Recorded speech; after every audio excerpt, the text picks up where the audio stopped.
Hello, hello, hello, hello. Welcome to the True Mouse Games YouTube channel, and welcome to the third session of our ZWEIHÄNDER introductionary campaign, A Bitter Harvest, the intro campaign that you can find in the ZWEIHÄNDER Core Rolebook. Sadly, one of our players has not showed up today.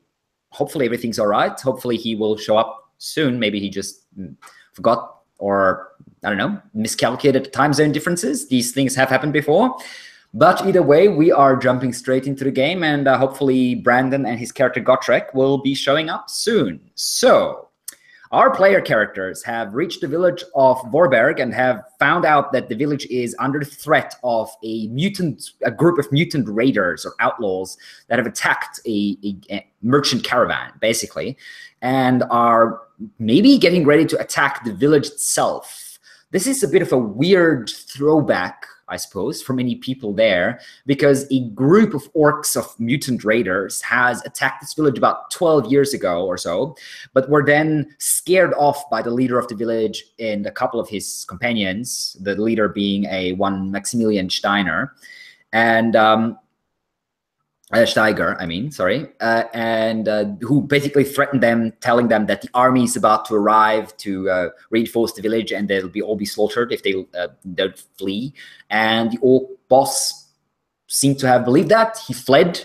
And sadly, the orcs, as they were retreating, seemed to have found a cave where the women and children, the female children, that is, of the village had been hiding. And they took all of them with them, and they probably ended in a cookpot or something similar. Not very admirable fate, all in all.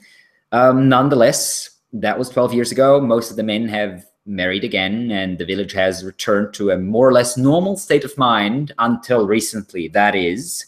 Now, our player characters have spent the last session, for those of you who have watched it or haven't watched it, talking to a lot of different people in the village, to Maximilian, of course, his son, Waldmann, his sister, the village priest, and the innkeeper, and so on. Excuse me, and so on and so on. And they have started figuring out things. It's a bit too much, really, to tell you all of that. So if you want to pick up the details, you'll have to go watch our previous video.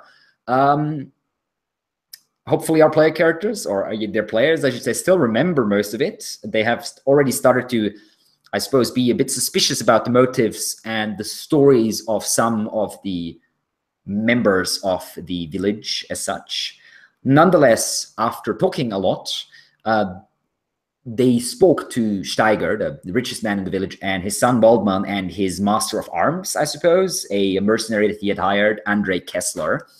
And these three men basically were pretty sure that this group of orcs, this group of mutants that was attacking or threatening the village, must be the same group, or at least in some way connected to that group that attacked 12 years ago, for they managed to bypass all the outlying villages and came straight to Vorberg. And the only mutant group that would know the area well enough would be the one that already attacked the village these 12 years ago.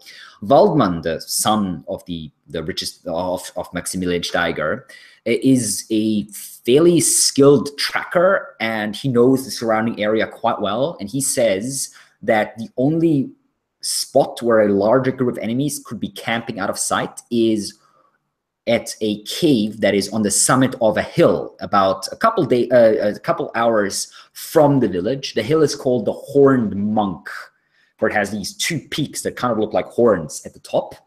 And there is a cave, the cave where the women and children were hiding, on top of that, one of those summits.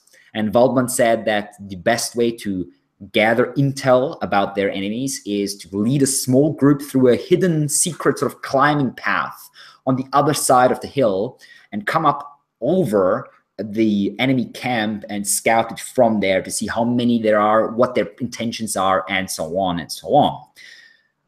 Our player characters, after a bit of consideration and some negotiation, have decided to accompany Waldmann and to protect him, while Andrei Kessler and his few soldiers, mercenaries that he has, are staying behind in the village to prepare for a potential mutant attack on the village proper. And they're basically guarding the village on the palisade and such. Our player characters have received rooms in the Cowardly Orcs, the only inn in the village. And they have not had a very good night's sleep because they went to bed fairly late, and Waldmann wants to leave before first light, for he says that if someone is watching the village, their chance to slip away unnoticed is much, much lower once the sun actually rises. So our characters have slept maybe about 5 or 6 hours or so in one of the rooms in the Cowardly Orcs, and are woken up by sounds as someone is trying to push open your door. You have, if I recall correctly, pushed like a table or something in front of the door because the door does not have a lock. And so you hear like a bumping sound as someone is pushing the door and the door is slamming into the table. That is basically barring the way. That's what wakes you up. The window that is closed is still dark. There is no sunlight filtering in, so you assume it must still be before morning. It is autumn, so the sun rises late, but it must be maybe 6 o'clock, maybe earlier in the day.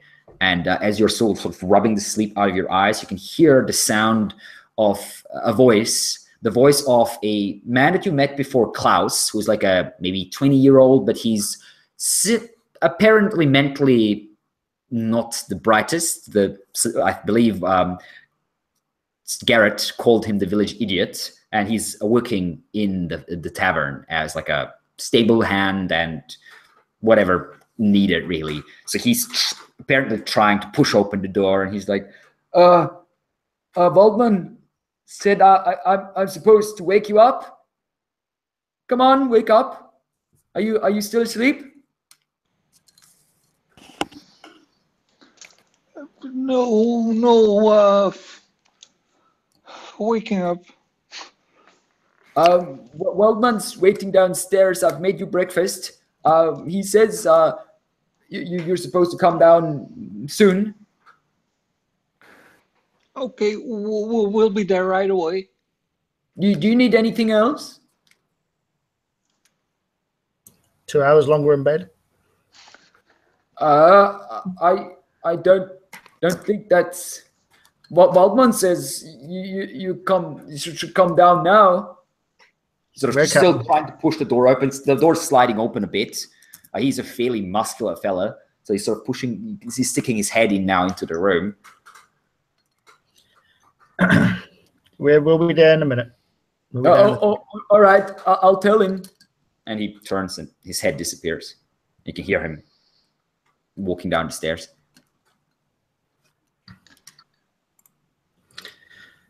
We get up. Astrid hurriedly dresses. Yeah, she hurriedly dresses and gets on her outfit more masculine and like a male. She was a bit worried there that he would come in. So, all right. You get dressed, and I believe it was Wanda who wanted some sort of armor, right? You talked to Andre about that? Yes, okay. Indeed. So you make your way downstairs. You have not received the armor yet, if I recall correctly. Indeed. Yeah, so you make your way downstairs, and you can see the common room is empty except for 3 people. Klaus, who's just like sitting there and waiting for you at the foot of the stairs, basically. He seems a bit nervous and sort of looks at you and gives you a nod and a wide grin and stands up. They're coming, they're coming.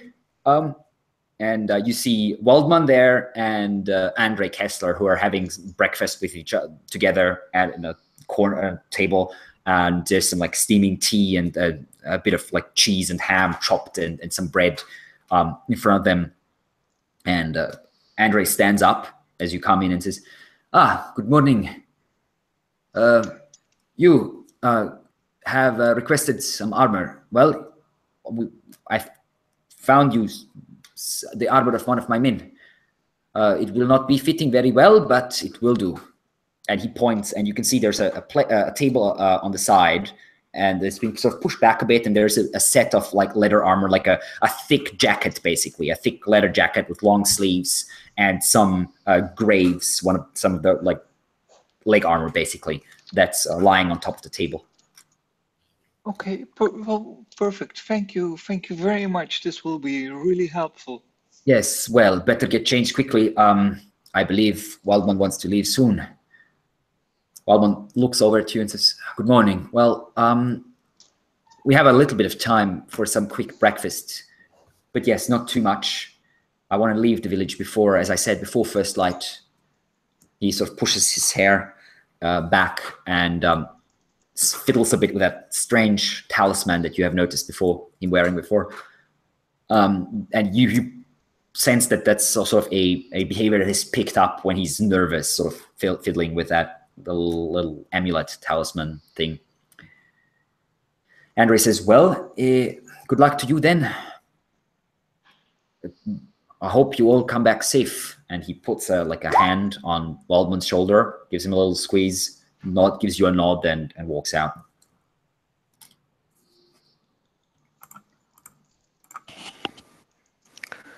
Well, I guess we have breakfast before I change into the leather armor.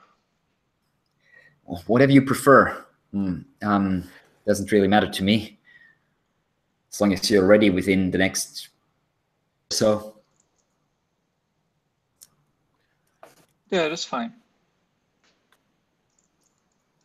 All right, so you sit down, you have a quick breakfast. Klaus is sort of hovering nearby, looking at you expectantly, like waiting for any type of additional orders or anything.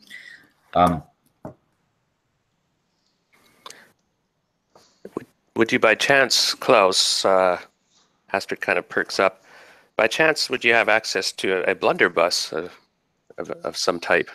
Do you know what such a contraption is? No. I see. That's okay then. It's a newfangled contraption that harnesses energies, and it's a weapon. He clearly does not understand. He just gives you like a nod and a small confused grin. Waldmann says, "We don't have any black powder weapons here in the village, just some spears, a few bows. That's a few wood cutting axes and such, hatchets. Nothing much. I'm afraid enough to maybe hold the walls if we're lucky. We don't have that many men, really. Even with the laborers, even the foreigners, we only have about 30 to 40 men. And of course, none of them, except for Andre and his 3 soldiers, are really trained much. I myself am not much of a fighting man. I can use a bow, but it's pretty much it." I see. Yes.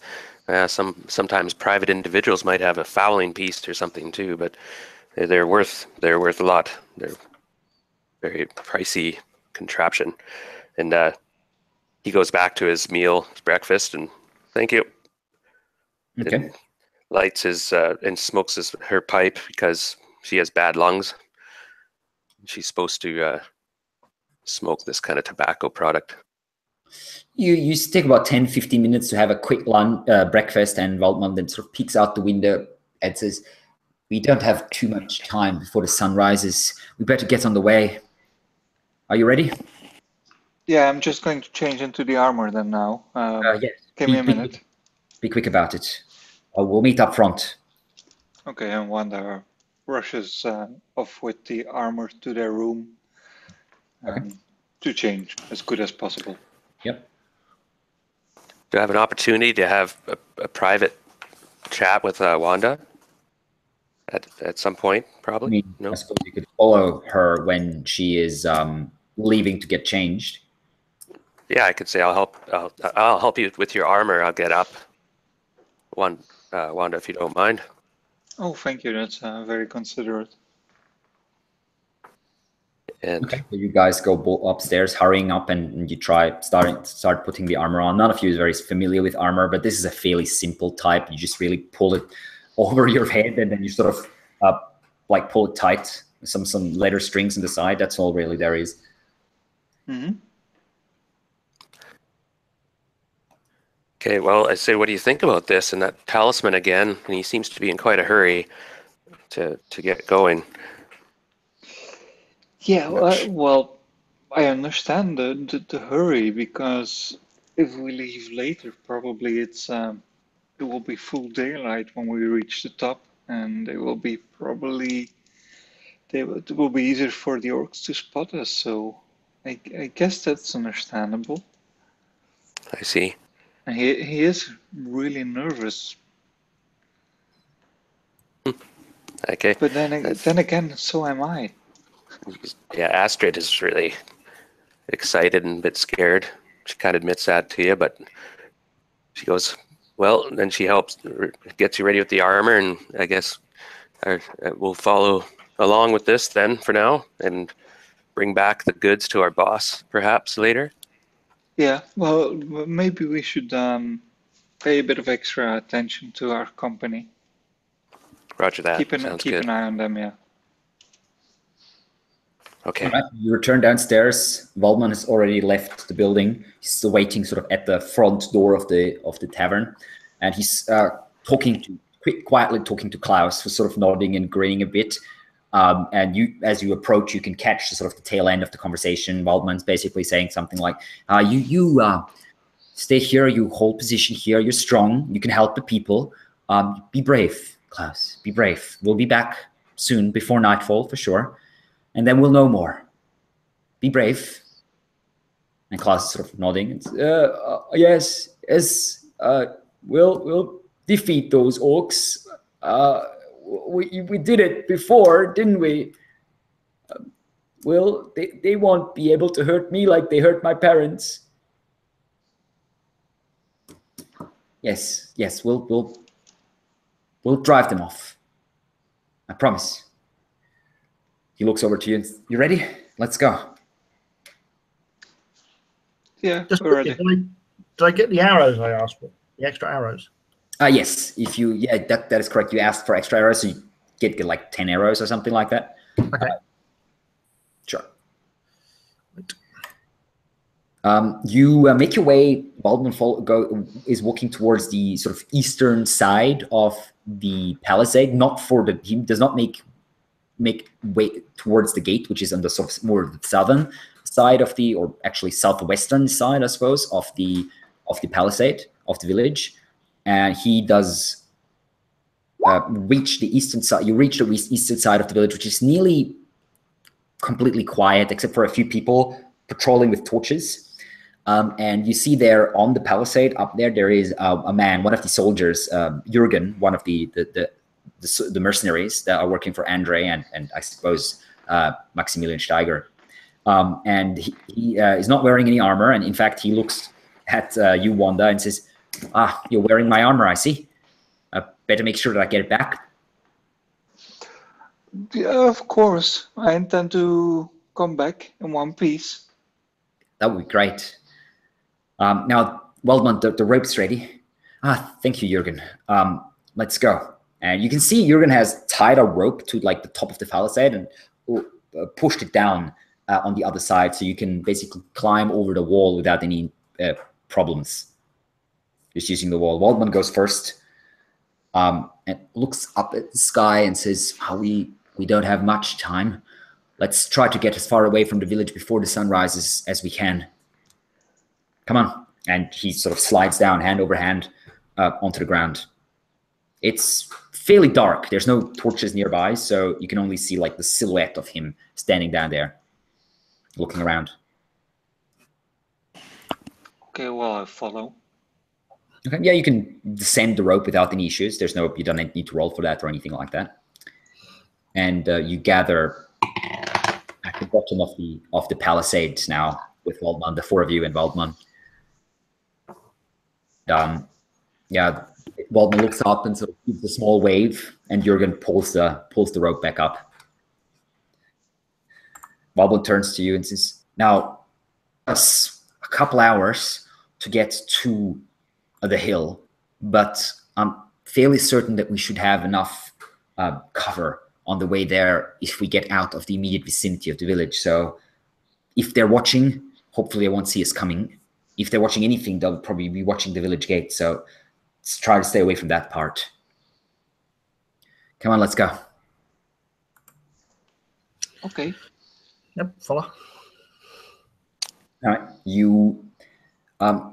he leads you away fairly quickly, not running, but like in a very fast walk away from the village that is slowly waking up behind you and towards what looks to be a more forested area through the fields, and then after maybe about 10 minutes or so to the edge of the forest that is to the north and the east of Vorberg.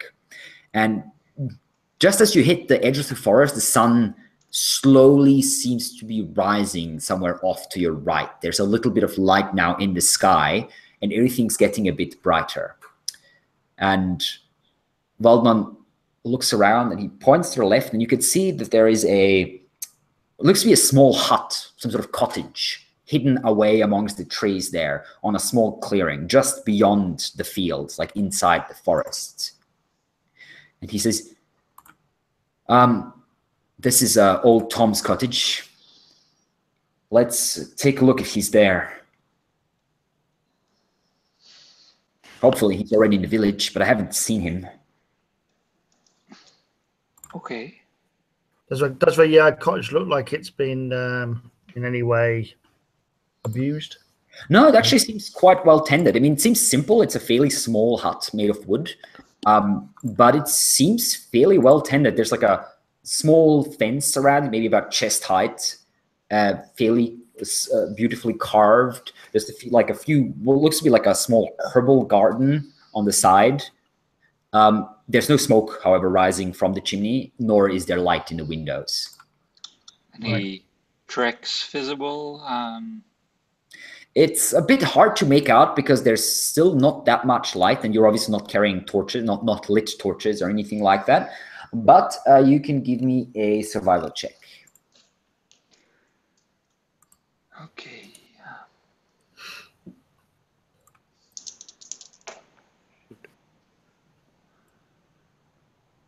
That's a success. Okay. Looking around, quick glance, you don't spot any obvious tracks now. Okay. Well, I presume this guy we're with knows this Tom guy, so suggest that he obviously goes first. And I mean, I'll stand up. Is there like a fence gate? Yeah, it's very simple to open it though. I'll stand at the fence gate and just keep an eye on things. Yeah, Waldmann pushes it open he has his bow in hand, but not an arrow notch, and the bow isn't even strung yet. Looks around, takes a few quick steps, and sort of tries the door, which opens up. He looks back to you, gives you a quick nod, and sort of steps in, looks around, and says, looks like I was home.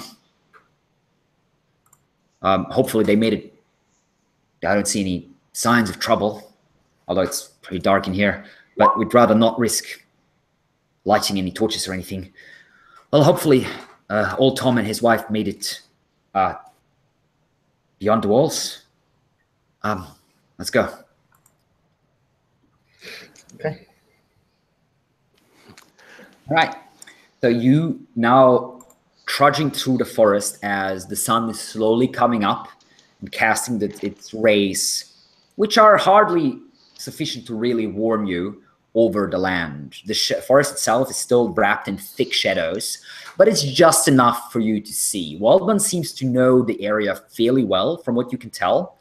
And the area itself is clearly one that is fairly regularly used. You notice that it's been cultivated for firewood, there's some like fruit trees that have been picked, and Wanda, who's still sort of keeping an eye on the ground, you notice that there's a few like pig tracks or such, which probably belong to some of the village animals, basically, that use this area for generally roaming and food as such.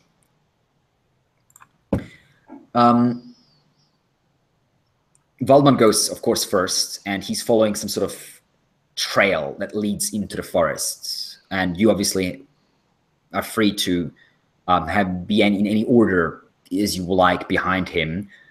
I'd say that Gotrek will make the rear, basically, because he's the most likely to survive if anyone attacks suddenly. So he'll fall back a bit, maybe about 10, 15 yards behind you. Mm-hmm. Can I move? on the same kind of level as the guy we're with, but slightly to the side of him? If you were to do that, you would have to move through the forest, which would be slower, which means you might exhaust yourself. But yeah, you could if you wanted to. Just so that I can keep an eye on things and be there if anything happens. Yeah, it's up to you if you want. As I said, the trail that you're on is fairly narrow, certainly really wide enough for a single person. It's probably like a deer trail or something like that. So yeah, if you wanted to be off to the side a bit, you'd have to push through the brush as such, which, as I said, could be a bit exhausting for you.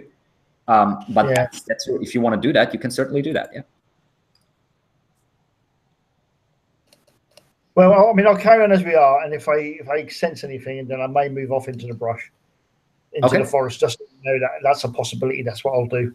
Yeah, certainly. Yeah, the forest isn't particularly thick. I mean, it's so far is fairly well cultivated, so there's not many, like, it's not like a jungle where you have to push your way through and like whip away different types of branches and break through brush and such. And there's no signs of anything, a group of heavy sort of large things passing through here recently or anything, is there? Not so a bit heavier than the average human. No obvious sign from what you can tell. You'd have to stop and take a few minutes to search if you wanted to do a bit of a more of a direct search as such. It's still fairly dark in the forest, so it's not very easily easy to see footprints or tracks or anything like that. Is Waldmann running around with his weapon drawn? He has a bow in his hand, but it is not like strung. It is the what's it called? The bowstring is like just wrapped around the bow. Mm-hmm. Well, I take out my flintlock pistol to be sure. Okay.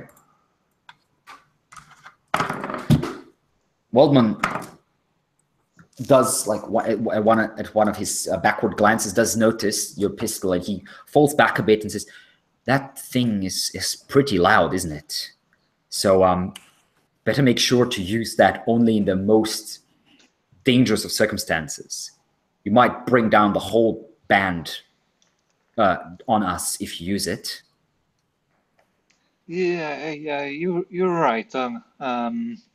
Just as I said, just make sure only in the very most dire circumstances. Yeah, I'll make sure of it. Don't worry. All right, good. He turns and takes the lead once more. So after leaving the cottage, you're pushing through a forest for a while. The forest starts turning wild, slowly but surely, with every couple hundred yards or so that you walk. The sun is rising up higher, and slowly its rays start penetrating the partial cover of the leaves on top of you. A lot of the leaves are already on the ground, so there's a lot of dead leaves and fallen branches around. You're trying to be stealthy as best as you can, I suppose, but Waldmann seems to be more intent on speed at the moment than on being stealthy. So there's not much chance that you have to be really sneaky during this journey. I'm guessing he kind of knows where he's going and what he's doing, so I'm going to just. You hope so, yeah. Yeah. Well, I mean, without them, we're kind of lost, aren't we? So. Eventually, you come upon a natural rock wall that seems to start rising onto your right, which is the edge of the hill itself, the Horned Monk. You continue through the forest, always keeping the wall on your right side, basically curling around the hill, trying to approach it from the back. And you walk for probably a good 2 hours or so. So you're it's very well and truly light now. And then you come to a rocky outcrop, and Waldmann looks around for a bit and takes a few steps and then seems to suddenly vanish. Right. I'm going to go over there and see what happened. I presume he's dropped down onto a lower level or something. You turn and you see there is a small crack, like the beginnings of a crevasse, fairly well concealed in the side of the rock. It's nearly impossible to see unless you're standing right in front of it. And Waldmann has sort of pushed his way into it. It's just wide enough for like maybe a larger man to follow. He's a fairly slim fella, so for him it's not very difficult. And he's standing there looking up, and you can see there's maybe about a 5 or 6 yard cliff that goes up, and then there seems to be a path starting from there that sort of winds its way up to the hill. I want to follow. He looks over to you guys as you sort of all push your way into this crevasse, and he says, I hope you're halfway decent in climbing. This first part is the hardest, though. So take your time if you need it. If you fall, try not to scream. Yeah, I put my gun away again. He Very charming. throws his bow over his shoulder and says, well, apologies, but this is kind of important. We don't have time for good manners at the moment. The village depends on us, and I'd rather not die out here, killed by orcs like my mother and sister. And he sort of tugs at his amulet for a bit, and turns and starts climbing the cliff side. And he is fairly skilled, from what you can tell, when it comes to climbing. He makes it up without too many issues. As I said, it's about maybe a 5 or 6 yard sort of cliff, and then up there is a small plateau where the path seems to start. He pulls himself up there, looks around, looks down to you and says, all clear. Come on. Okay, I follow him up the cliff. Okay, so I'm assuming none of you has a focus on climbing or anything like that on your character? Nope. No. No. Okay. In that case, it is just a routine athletics check. So it's a +10 to an additional +10 to your athletics. Right. Who wants to go first, by the way? Well, it looks like they're asked you to go first. So yeah, I was just getting it ready. It worked, but I didn't roll well. 82. So Oh, yeah, I see. I have trouble. Well, it is not a critical fail, so you don't fall. It's just fairly exhausting for you to pull yourself up. You take, let's see, you take 2 points of peril from hardship. I think that's, you'll probably be able to ignore that, I'm guessing. I have a talent that actually... Yeah, but you also have a peril threshold, which is probably more than 2, I'm guessing. Oh, it is, yes. Yeah. Damage threshold, or peril threshold. I'm just looking for it real quickly. That should be on the first page of your character sheet, next to your skills. Oh, yes, 7. Yeah, so like you're briefly exhausted, but after you rest there for like a minute or so while the rest is climbing, you're fine after that. Once I get up, I'll turn and help anybody who's coming up behind me up. Okay. So Garrett, you're going up next. You are also 3 points failing. But let's see how much peril you get. Yeah, you also ignore it, especially because you have imperial. Yeah. Oh no, actually that's Astrid. Yeah. So you also a bit exhausted, but after a bit of a rest, it's not a problem. Which means leaves Wanda and Gotrek standing down there. Gotrek says to you, "You go up first." Okay, I have a success. You do? Yeah, I rolled 4. Yeah. Excellent. So you fairly easily make your way up there, being quick of hand and foot. It's not a very hard climb as such. There's plenty of footholds. The cliff is eroded quite significantly. You make your way up there, and Gotrek goes last and makes it just barely. And also pulls himself up. So all 5 of you are now up there where the path starts. You can see now that the side of the horned monk is fairly densely grown. Like there's a dense growth there. There's bushes, there's small trees, there's some fairly thorny vines sort of hanging down from above. That path that you are walking on is not really a path as such. There's also all manner of plant life growing there, but it's a path in the sense that you don't have to climb. It's a simple, fairly narrow way to go get up to the top of the hill. Waldmann takes a look ahead and says, everything seems to be fine. I would be very surprised if the mutants had discovered this path. I only stumbled upon it a couple of years ago myself. I must have walked past it dozens of times before I saw it. So it's fairly narrow. We'll have to go single file. Let me go up ahead. I know the area best. Keep an ear out. Hopefully there's no mutants nearby, but better make sure of it.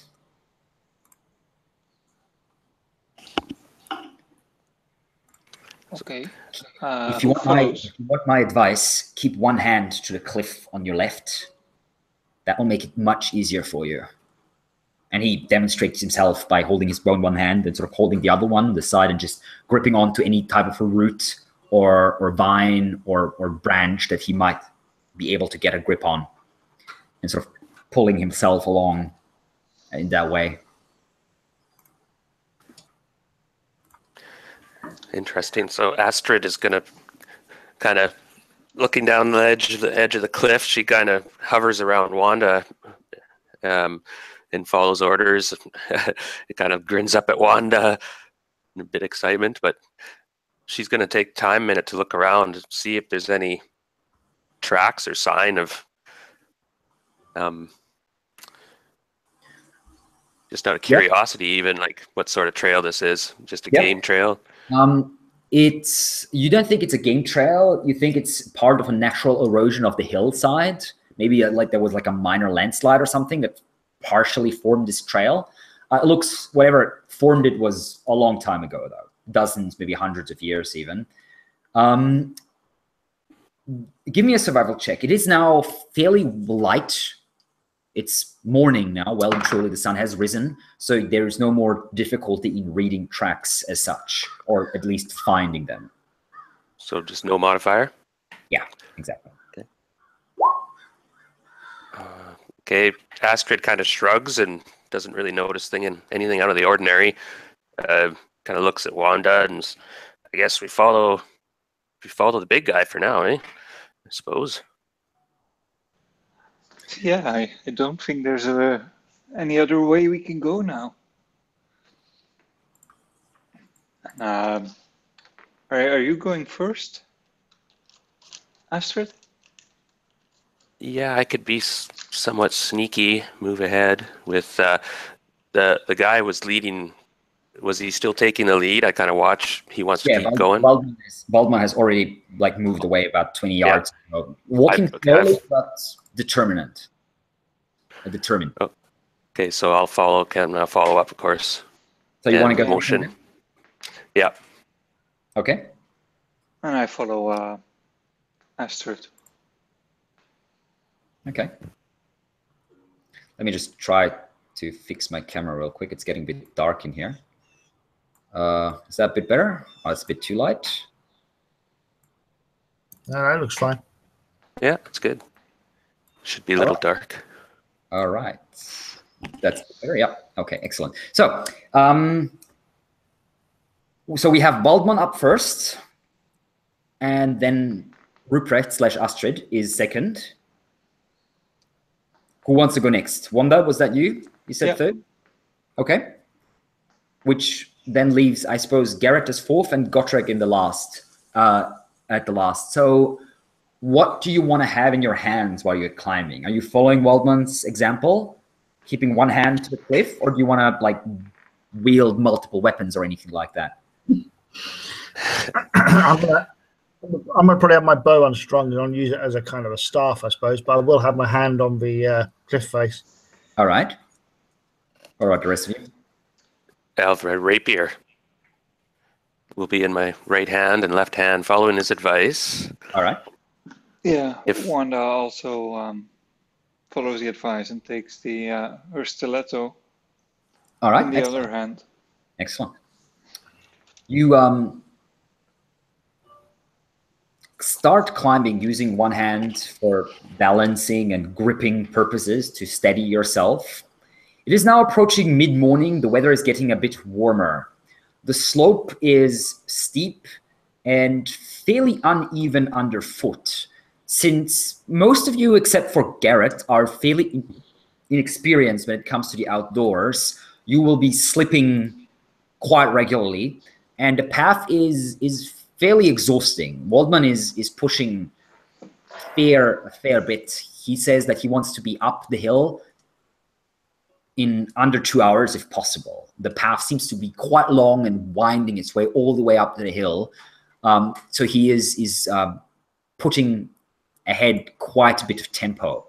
So all of you except for Garrett, in fact, because you are a fairly skilled outdoorsman, will have to give me another peril check, just to, I mean a resolve check, to see if you how well you cope with the ascent, I suppose. Is there difficulty rating? Just straight up 0. Okay.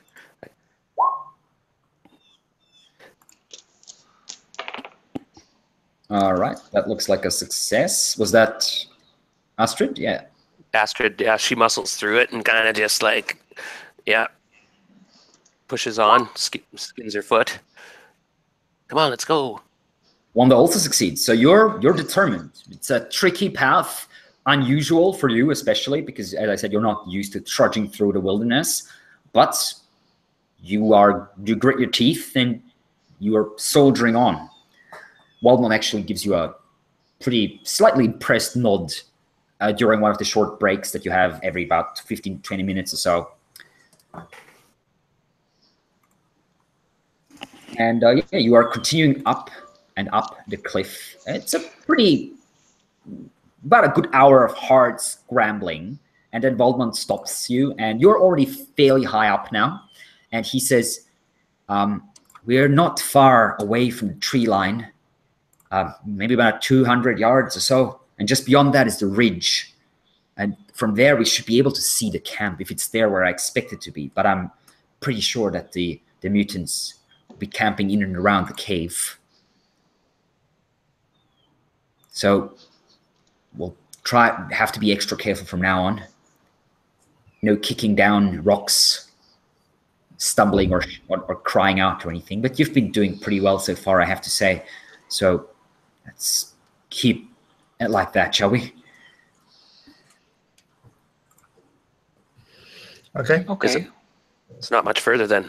A couple 100 yards, as I said. Any questions? Now's the best chance. We won't have time for a long conversation once we're up there. Is it shoot to kill? Do we?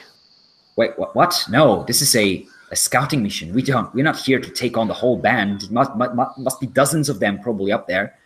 There's only 5 of us.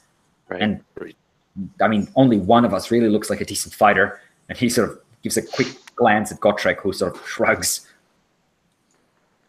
Well, thank you. Astrid looks a little bit crestfallen. She nods reluctantly as reality sets into her sort of naive outlook of her idea of the rescue mission going up the mountain is starting to turn a little dark. And she gives out a bit of a gulp and looks at Wanda and Gotred and everybody. All right. Give me back a bit. Give me an eavesdrop test, everyone. Just straight up without any modifiers while this conversation is happening.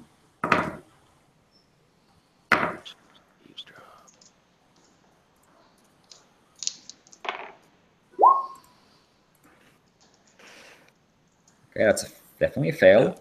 Can I use a fortune point? You certainly can if you wish. Yeah, I'm going to. Okay. So just do it again, roll again. Yep. Was it only Astrid? No, everyone. Okay, Wanda also failed. Oh, okay, sorry guys. Astrid is re-rolling. 80. You fail again. Jeez. Gotrek also fails, but Waldmann succeeds, and he sort of stops suddenly and he seems to be looking back down the path you came with like one finger on his lips. Did you hear that? No. I'm a mistake. I think. Wait, I think there's something there. Just wait here. He sort of jumps over to the side and starts wiggling his way into the bushes that are sort of off the path and disappears with a slight rustle. Oh, damn. Shit. Garrett, Wanda, let's spread out. Hide. Let's hide. I'm gonna start stringing my bow, just in case. Yep. Yeah, you string your bow without any issues. I mean, you can do that fairly fast. You're well practiced. And I'm gonna sort of step back into the bushes if there's bushes nearby. Okay. Yeah. Whoever wants to hide can give me a stealth check. I suppose everyone. Yeah, I'm gonna try to hide in a place where I can see where he left. Astrid, kind of. Yep. So hiding is a little slightly dangerous because you have to step off the path, which brings you to fairly uneven ground. I mean, there's not much of a danger of falling, but it will slow you down significantly, basically. So if you have to like move somewhere fast, it will slow you down quite a bit. The terrain, as such. Okay, that's one success for Astrid, one success for Wanda. Garrett, you also have a success, and Gotrek actually also succeeds. So you're all like, after looking at each other for like a couple seconds, you all like nod and just like move apart. Everyone's disappearing behind. Kind of like we meant to do it. We're like, ooh. Yeah, this will meld. Pretty stealthy. Do we hear anything from the direction Waldmann ran anything? Not at the moment. No, he seems fairly stealthy himself, fairly skilled in the art of moving through the forest. But 10, 15, 20 seconds pass. Quiet. You can just hear a bit of wind rustling in leaves, a few birds, crows or something like that in the distance. And then you can hear a shout like, huh! And then what sounds like a very brief struggle. And then you see Waldmann approach, all of a sudden appearing from the bushes. And he has, by the scruff of the neck, a figure that is familiar to you. It is Klaus. He's holding him and sort of pushes him away onto the path. And Klaus sort of lands clumsily, stands up, looks around, and Waldmann sort of, where are you? Looks around, everyone's gone. We all appear at the same time, just come back into the thing again. Yeah. It was Klaus. He must have followed us from the village. Oh my, Klaus! Don't you realize how dangerous this is? I can help. He's sort of standing up and sort of brushing off like dirt from his clothing and leaves from his clothing, and he's clutching with one hand. You can see he's clutching like an old hatchet. I can help. The orcs they hurt my mama and papa. I can hurt them back. Okay. What do you know? How can you help? Well, you're going to fight the orcs, right? I can fight. And he sort of swings his hatchet a couple times in the air. You can see Waldmann looks pretty disturbed by the whole circumstance. As he's looking at Klaus, he's like rubbing his forehead. Ah, no. God damn it. Yeah, we can't send him back, I think. Not by himself, but we can't take him with us. Well, why doesn't Klaus stay here and guard the path to make sure we aren't followed? He's just gonna follow us if we leave him behind. Ken. Klaus, why? I told you to stay behind. This is dangerous. Don't you understand? Klaus looks sort of hurt. Tries a small grin. That doesn't seem to be working much. He sort of lets his head hang down. I'm just helping.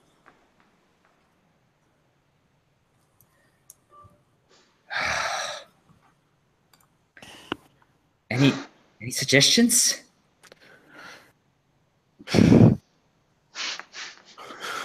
Well, I'm not the most experienced fighter or scout here, so I don't know. I think we'll have to have him come with us. Well, at least if we take him with us, we can keep an eye on him. If we leave him behind and he starts following us, Exactly. he's an extra risk.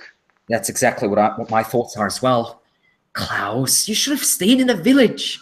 I'm not going back. I want to help. I want to be a hero like you. Oh boy. Well, Klaus, you're going to have to be really, really silent. I could do that. I can be very quiet. Like when I'm sneaking around the tavern without waking anyone early in the morning.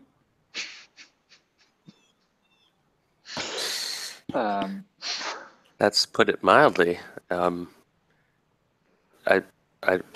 It's going to be hard for him. It's like taking along well, I suppose it was quite enough to follow us all the way here. Now, your name was Gottschalk, right? Yes. Can you have him with you at the back and keep an eye on him? Keep him quiet? I suppose I can. Thank you. All right. Let's continue on, shall we?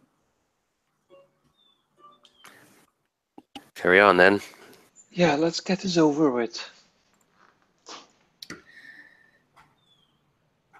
Klaus, shh, quiet, no talking. Okay.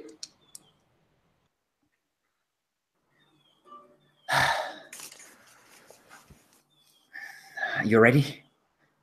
Can't be that far. Couple 100 yards. Let's keep going. Waldmann turns and moves over. Continues. Are you following him in the same marching order? Yeah. Yeah, totally. Yeah. Okay, so we have Waldmann, Ruprecht, Wanda, Garrett, and I suppose then Klaus and then Gottschalk, right? Yeah. Okay. You start moving further uphill, and you can see now ahead of you, maybe about 200 yards or so, there are glimpses of gaps of sunlight streaming through the trees up ahead. This must be the ridge itself, or the tree line before the ridge, I should say. You're moving quietly, slowly. Waldmann has now slowed down, carefully setting every step. And Ruprecht, give me a awareness check, please.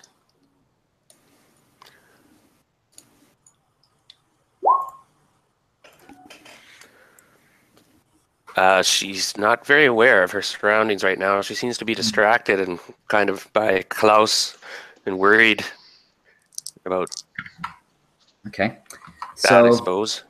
the first sign of trouble is a sound, a hissing sound in the air, and you look up just in time to see an arrow coming towards you, and you like hesitate for a moment, but the arrow is not aimed towards you. It's aimed at Waldmann, who's walking maybe 2 yards in front of you, and it strikes him. You can see the arrow just striking him in the forehead with a fairly nasty cracking sound. And because you gave me a misfortune point, I'll totally use that to have the attacker roll a 6 automatically on the damage, which turns the attack on the fury die that he's rolling, which means I can roll another d6. Oh dear. Okay, so. Ooh. Okay, so what happens is you can hear a and then and Waldmann stumbles backwards. You can see an arrow basically breaking on his forehead, and he falls over, lying on the ground, bleeding heavily from a large wound where the head of the arrow has split open his skin and cut open the side of his face, and he's lying there dazed. And everyone's like looking at Waldmann because you haven't noticed what exactly happened. So Astrid, you're the only one who saw what really happened, the arrow and such. You look up and you see where the arrow came from, maybe about 20 yards or so ahead. You can see a humanoid figure leaping up from the bush and dashing away uphill. It seems to be clutching some sort of bow or something in his hand. Ambushed by an archer. Beware. He's retreating. Okay, I run to our wounded comrade there, kneel down. I do happen to have.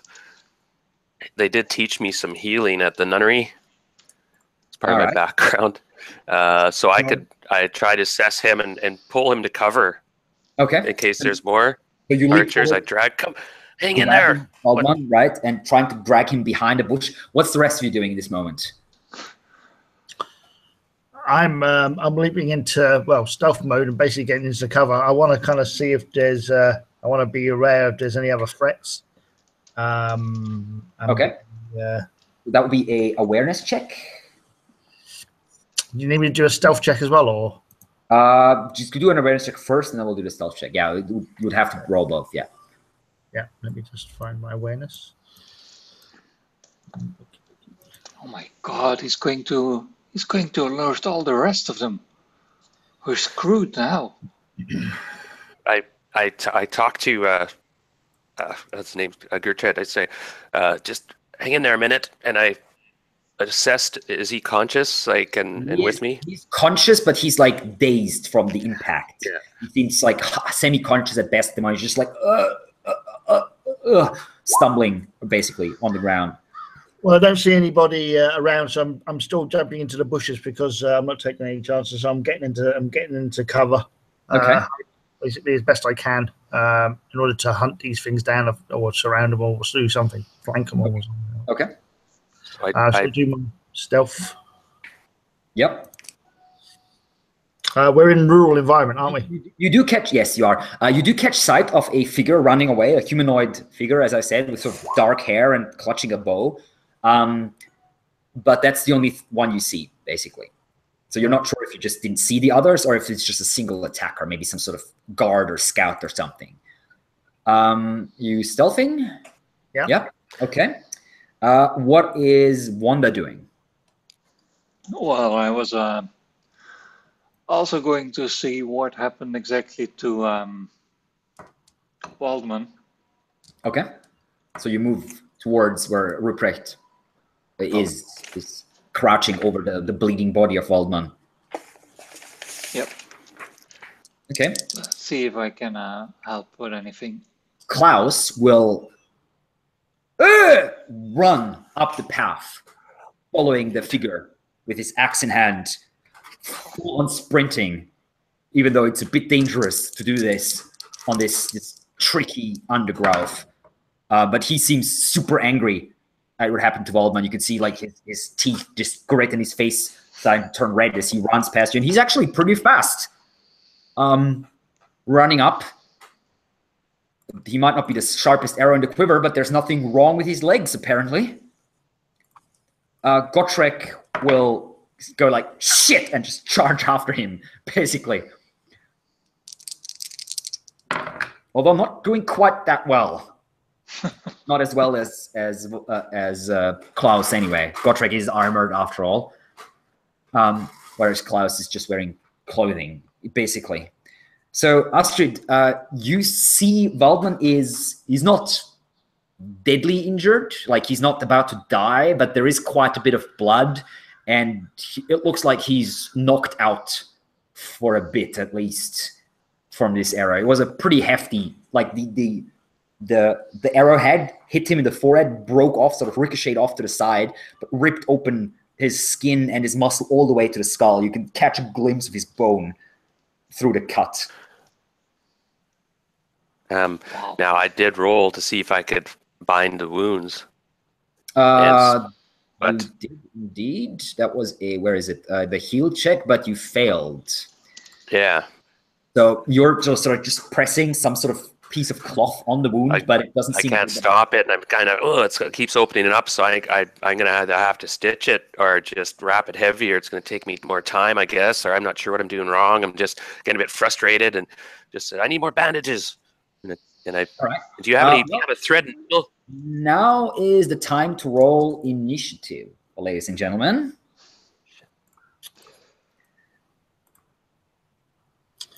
How do we roll that? So you have a on your character sheet on the second page, on the top of the second page, there should be an initiative roll. Oh yeah. Yep. So you roll a. Actually, is it 2d10 or 1d10? Let's see. 1d10. 1d10 plus your initiative modifier, and you tell me what you have. Ooh, nice. 17. 17. Okay. I rolled a 10. 18. Oh, nice. Yeah, I have plus 10. Okay, so that's 17, 18 for Wanda. 13 Okay. for me. Sorry? Did you say 14? 13. 13, okay. Yeah. And I believe that Gotrek can roll 2d10 and add both, because he has a special feat to allows him to do that, which means he has a 17 as well. Waldmann is out cold for now. Klaus has a not that great.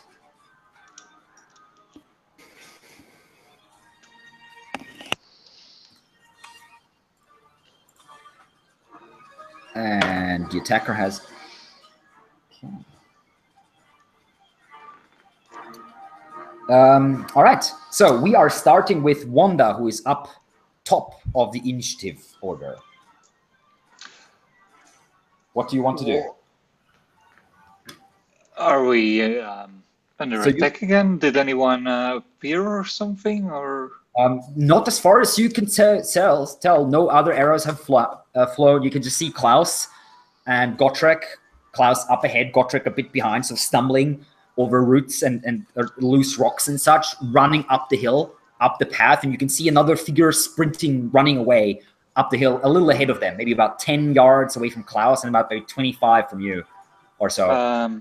well, I also saw that Astrid didn't do a very good job at tending to Waldmann's wounds. Correct, yes. Can I do something for him? You can try to stop the bleeding somehow, yeah, pressing onto the wound or something. Yeah. That would be a heal check. Okay. I'm going to keep trying. Is that possible to spend another round? Well, when it's your turn, you can, sure. Yeah, okay. He's bleeding pretty bad. He got it right in the forehead, kind of. He's lucky, though. He's got a thick skull. That's a 27? success. I'm guessing that's a success. Okay, you managed to stem the worst of the bleeding. I mean, it's still bleeding. That's not about to stop suddenly, but it's not quite as bad anymore. Okay. The healers at the nunnery would often sew together wounds like that. Do you got a sewing kit? No. Okay, that was Wanda's turn. Rupert, you're up next. Or Astrid, whatever So, name you prefer. yeah. Ooh, shit! Lightning bolt outside the window. Okay. Okay, I see that he's stable and he's breathing normally and such. I wonder if I think for a minute if I should bleed him perhaps, but I realize that'll take up quite a bit of time. And so I get up and look around and I say, I'm going to take a quick look around and like cautiously peek around. Okay. To see if we're under attack still. That would be a awareness check. Roger. Just a regular? Yes, regular. 14. Nice. So she's keen on it. Yeah, you peek around the brush and the trees and the rocks around you, but you don't see anyone else. This attacker seems to have been acting alone, from what you can tell anyway. I don't think there's anyone else, I whisper out, but I'll take a closer look, and I throw sort of caution to the wind a little bit. It's in her nature, so she comes out and strides toward where Klaus had ran. Okay, so you follow a little bit slower, obviously. Yeah, but cautiously. Okay, sure. That was probably a scout. Gotrek is next. Gotrek will try to catch up to the figure and tackle it, basically. Stop it from running away. He doesn't quite make it all the way there, but with a burst of speed, he makes up quite a bit of the space in between. The figure is next. Casts a quick glance back and continues running, like zigzagging over rocks and around trees and such. Not doing a particularly good job of it, though. Gotrek is gaining rapidly. Garrett, you're up next. Well, I was going to move stealthily towards where the attacker was and sort of follow the attacker through the trees, so at an angle from where obviously they're following a path. So I'm going to follow at an angle through the trees, keep myself low. So if there is anybody else around who can't see me. So you can do what you could do is like try to climb uphill, because the path sort of curls back, right? And it's about maybe 10 yards above your head. You could try to climb up there. If you just keep following stealthily, you're going to lose them very quickly, because you're only moving at like a third of their speed or something like that. Okay, I'll try to climb up the hill. Yeah. Technically, I suppose, like cut off the on the path, but yeah. That would be a athletics check. Athletics. 10. Yes, athletics with +10. Athletics plus it's not 10. actually like a cliff that you're climbing; it's just a very steep hillside. Okie dokie. Let me just do that then and find athletics. Oh, there you go. There you go. Yep, 37, 65. Yeah. You climb up and through the brush and through the bushes, and you're now sort of undercover at the edge of the path that was overhead. Right. Of you. So are they coming towards me now, or are they still ahead? They are still, like, they're just curling around at the moment, so not quite coming towards you yet, but they will be very soon. Well, I'm going to get myself ready to shoot. All right, you can do that. Klaus will continue to run, but Gotrek is sort of pushed him aside a little bit and overtakes him. Wanda, you're up next. Well, it was Waldmann is still in the open, right? No, he's behind a bush. Astrid Okay. pulled him behind a bush. Yeah. Well, then I'm going to look around, scout the area a bit, see if where the threat's coming from, so then I'm ready for it. Go for it.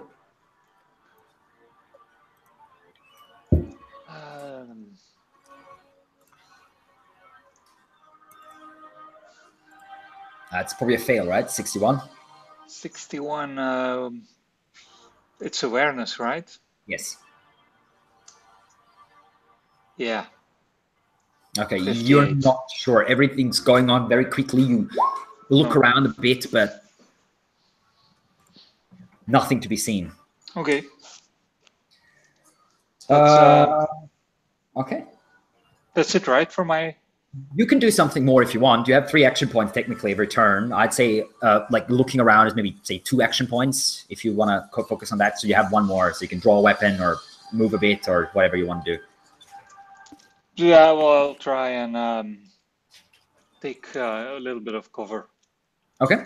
You hunker down behind the bush where Waldmann is at with them as well. All right. That would be make it Ruprecht's turn next. Okay, so correct me if I'm wrong, though. I'm still way behind those 2. He took off to cut them off. I saw him take off and climb that area. Out the corner of your eye, you saw Garrett climbing up to cut the figure off. Yeah, where Klaus and Gotrek are still running after him. Okay, so I'll tend now our wounded comrade is still unconscious, and it looks like he's going to be that way for a while. So I'm going to follow up. I'm going to step on it now and try to catch up to the other two. What? That would be a coordination check on this terrain. Roger. I do have balance as a focus. Oh, you do? That's good. That doesn't really help you immediately unless you have peril. Are you imperiled or anything like that? No, I'm not, but I just rolled a crit. Oh, a crit fail. That is interesting. Not only a 99 crit fail. So you run forward, but you stumble over a rock and you smack onto the ground and start sliding off the path downhill.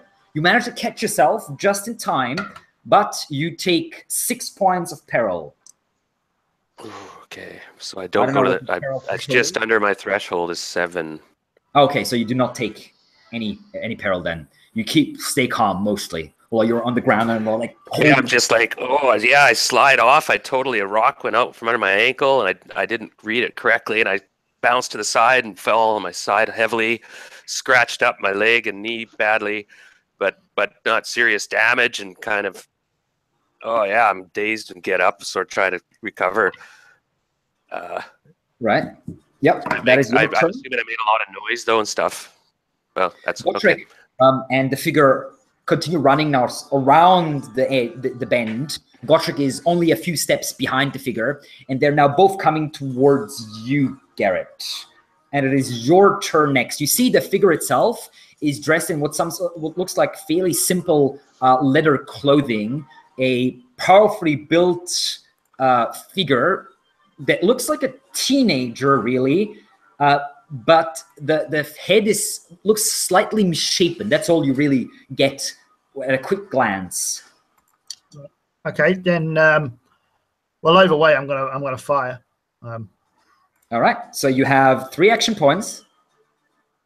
What do you want to do with them? 3 extra points. What do you mean? So in combat, you have 3 action points. During your turn. There are different actions that you can take to use these action points up. So you can, for instance, you can do a ranged attack, which would be 1 action point, which means you still have 2 action points left, which means you can, for instance, do an aim or something like that. Before that, for instance, take aim is 1 action point, or you can take aim for 2 action points, which would basically increase your chance of hitting by plus 20 or plus 10, depending on how many action points you spend on aiming. And then you can obviously move or do anything else like that. Okay, well, just out of interest, if I was to shoot, reload and shoot again, would that be 3 action points? You can only attack once per turn. Right, in that case, I will aim for 2 action points and shoot. Okay, so you rise up from behind a bush, take aim at the figure that's running towards you, and all right, that's an arrow with plus 20. So that is a ranged martial check with plus 20. Right. Because he's out on the path, the figure does not have cover anymore. So it's just... So here we go. That's a minus 20 or plus 20? Plus 12. 12. That is an excellent shot. Ooh, 13 damage. 13 damage. Oof. Okay, let's see if the figure sees you rising up. His eyes go wide, and he tries to leap out of the side to dodge the arrow, which he fails quite miserably. The arrow hits him. Okay, so you rolled, what did you say? 13. 13 damage, yeah. Holy shit, that's 2 levels. Nice shot. The figure is moderately wounded, so now I have to roll a d6 to see if the figure is actually injured from this attack. If you roll a 6, it is, but no, I rolled 2, so the figure is not injured. As it does not take an like a permanent injury from that shot. But your arrow flies through the air, hits it in the arm. Figure shouts out in pain. That was your turn, Klaus. With a burst of speed, actually manages to catch up to the figure and try to, as it stumbles from the shot, and tries to leap onto it to bear it to the ground with a takedown attack.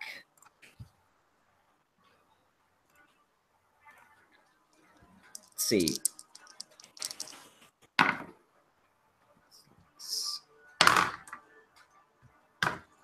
Okay, the figure stumbling from the arrow takes a look to the back, sees Klaus coming, but too late to dodge.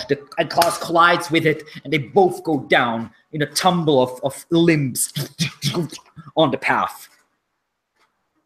Wanda, your turn. You sort of see that happening overhead, about maybe 15 yards or so away from you. But Okay, I'm going to guard Waldmann. okay. And yeah, do another round of scouting. Okay, sure. See that That's no one's another coming awareness up from our back. That's a success. As far as you can tell, there's no other movement to be seen. Okay. That's it for Woodcraft, now. your turn. Have I caught up to the group yet? I recovered. I tried. Yeah, I wiped out. Yeah. So I tried to recover myself. I checked myself again. I'm like, okay, no broken bones. All right, I'm gonna move on and try to catch up. Being a bit more cautious, I hope. Give me another coordination check. See how fast you get there. You will have to spend 1 action point to get up, but you have 2 more to run, basically. Gotcha. Coordination. Oh, there it is. Boom.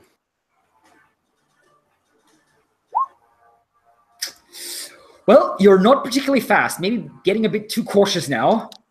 You're not. This time you don't fall. That's something, but you don't catch up. You still have a fair bit to go to catch up with them.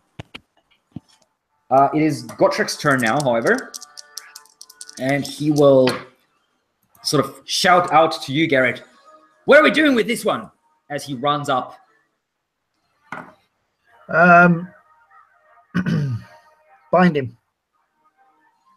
So Garrett drops his weapons and goes in for a wrestling move, basically grabbing the figure by the chin, trying to push it down, and like trying to basically grab a hold of one of the arms and twist it behind the back, push it into the ground,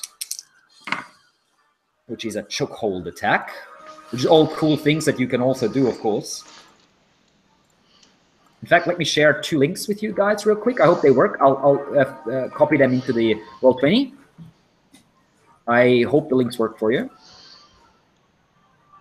Yep. Yeah, so these 2 links show you all the actions that you can do in combat. Just right, okay. There's a nice long list. Anyway, so we have a chokehold. And the chokehold succeeds. Gottschalk jumps upon the enemy and twists one of its arms and pushes his face into the dirt like this. Like, oh. The enemy is trying to break free, but with Klaus and Gottschalk both holding him, there's not much of a chance. They're both fairly strong individuals. Garrett, your turn. Okay, so they've got his guys to the ground, don't they? Yeah, they're both sort of lying on top of him and pushing him on into the dirt. One of them holding one arm, the other one a leg. Is there a way I can attempt to just knock him out? There is. So I don't want to kill him.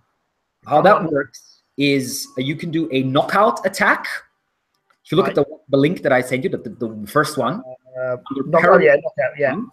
There is a knockout. That only works when the foe is defenseless or surprised. Because he's being held by 2 people, I will rule that he would be considered defenseless in this case. Okay. Which means that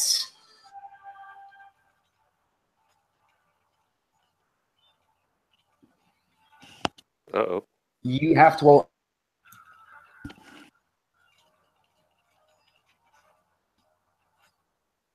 to knock him out twice. What do I need to roll? Athletics check. Okay, all right. Because I thought when it says here, it says make an athletics test or be knocked out. Yeah, that's a bit. No, it's you're rolling. I think it's a clumsy way to. Right. Okay. So an athletics test, basically, for me. Yeah. Okay, let me just do that then. If I can find it. Right.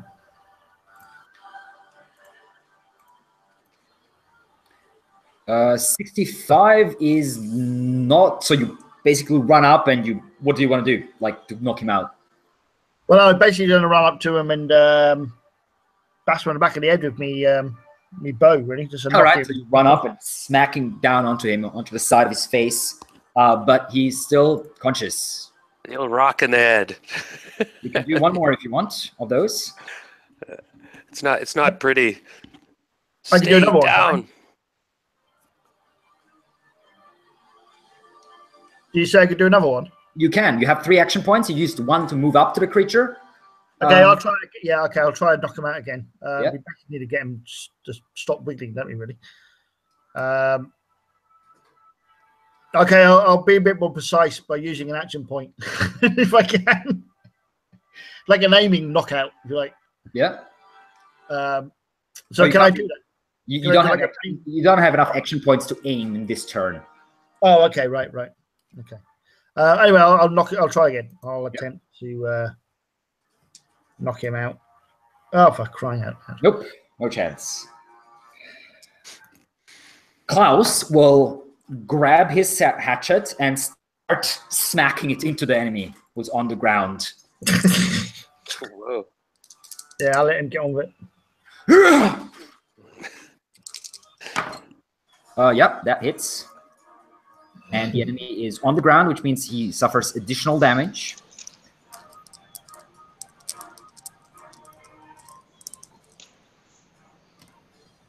Five. Okay. The axe bites into the calf of this creature, and it gives another mumbled scream of pain. He's now seriously wounded. Still does not take injury though. I kind of sort of shout to Klaus that we want to keep him alive. We don't want to kill him. We want to be able to ask him questions at least. Okay, give me a let's see. That would be a charm check, I'd say. He's in the grip of pretty bad anger at the moment, so you have to sort of get through to him. Yeah. Okay, right, here we go. Oh, Christ. Nope. He completely ignores you. Yeah. Wanda. Can I help Waldmann a bit further, or is that no use now?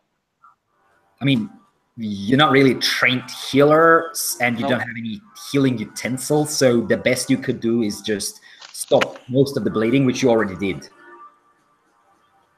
Okay, then I'm just going to keep guard there. Okay. Ruprecht. You can now, if they're not moving, you can catch up with them. Yeah, and I see that they're pummeling this figure on the ground. Yeah. And I slow down and look around and make sure nobody's watching us or ambushing us, of course. And then I understand what's going on. I guess they captured the guy. Well, it looks like they're trying to kill him. At least Klaus is anyway. Yeah, I go up to Klaus. Stop it, Klaus! Stop it! You need a charm check. Okay. Charm. That's under. Excuse me. Which one is charm under? Under fellowship. Oh, scroll down further. My apologies. There we go. Nope. Not making the rolls, so he keeps going. He just snarls like and raises his axe once more. Gotrek. I suppose we'll try the same thing. He will try knocking out this fella. And he actually does succeed. He raises his fist and punches this man or whatever it is in the face twice, and just lies there now, unmoving, stopping the struggles. And Gotrek just says, get claws off of him. Garrett, your turn.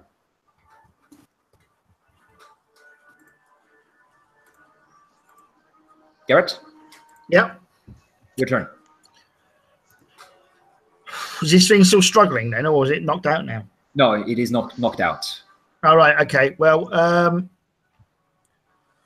I suggest that we need to keep this thing off the road, and Klaus is still getting ready to slash it up, like bash head in the somebody ass. needs to stop Klaus from doing that. So I suggest that somebody talks to him in a calming way. It won't be me, because I think maybe probably one of the girls talking to him, he may listen to them more than me.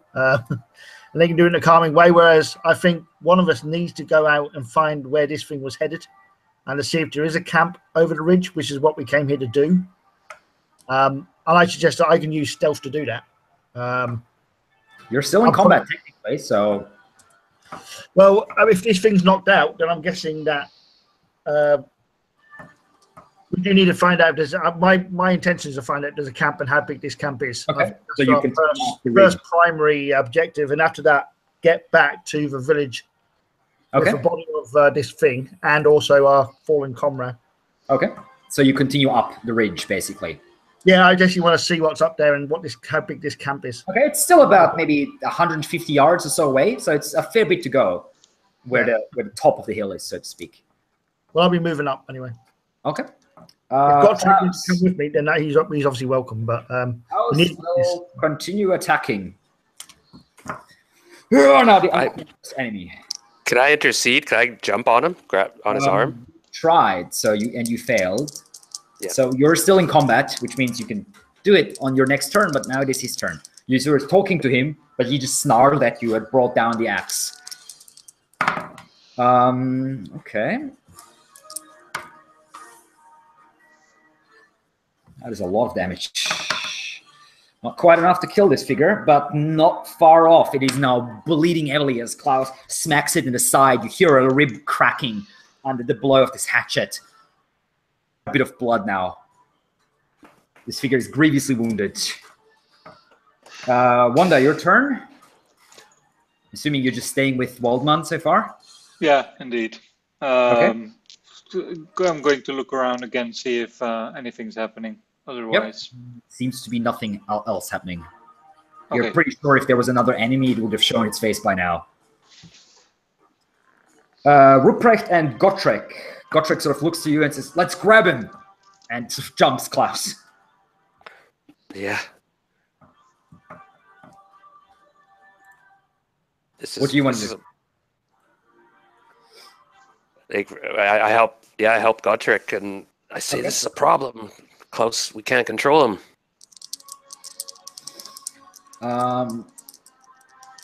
Roll me a coordination check, please.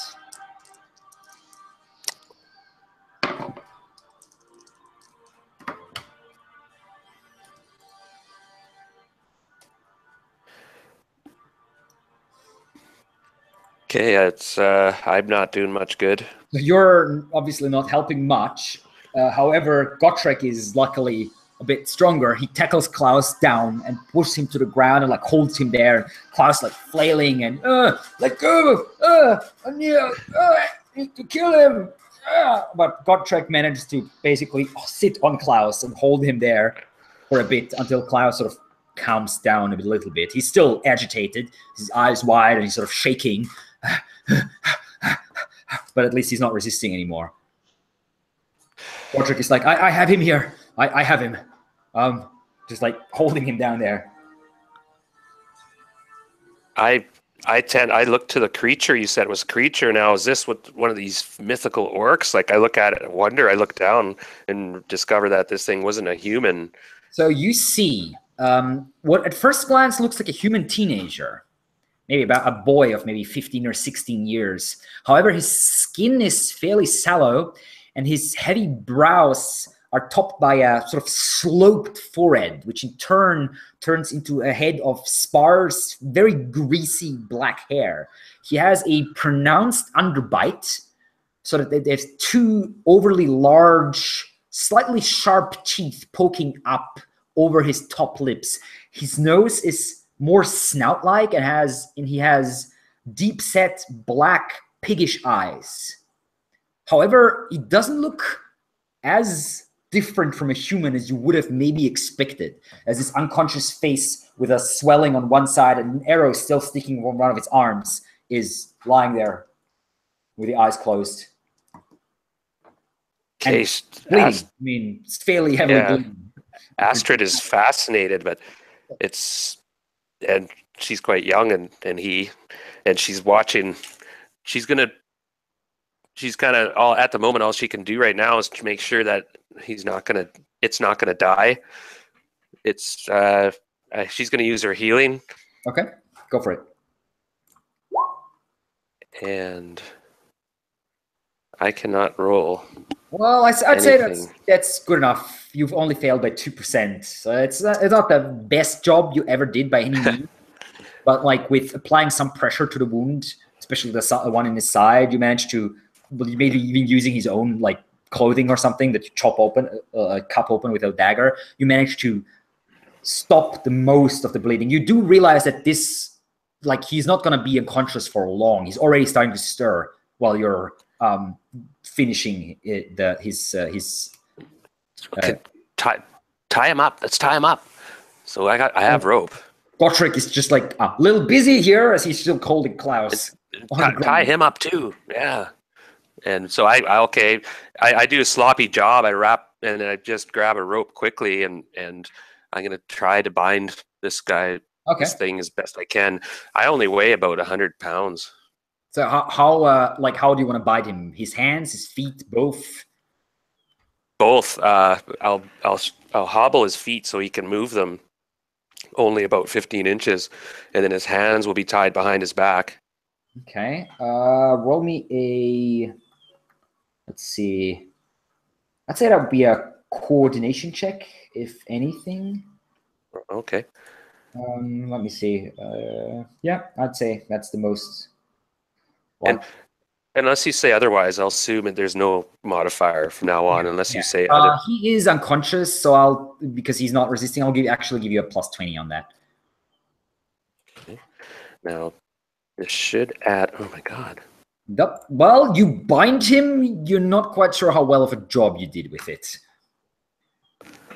Wanda is. Do you come up in the meantime, or you stay down with Waldmann? No, I'm going to come up and see what happened over there. Okay. Well, Gotrek has managed to, let's call it, calm down Klaus in the meantime.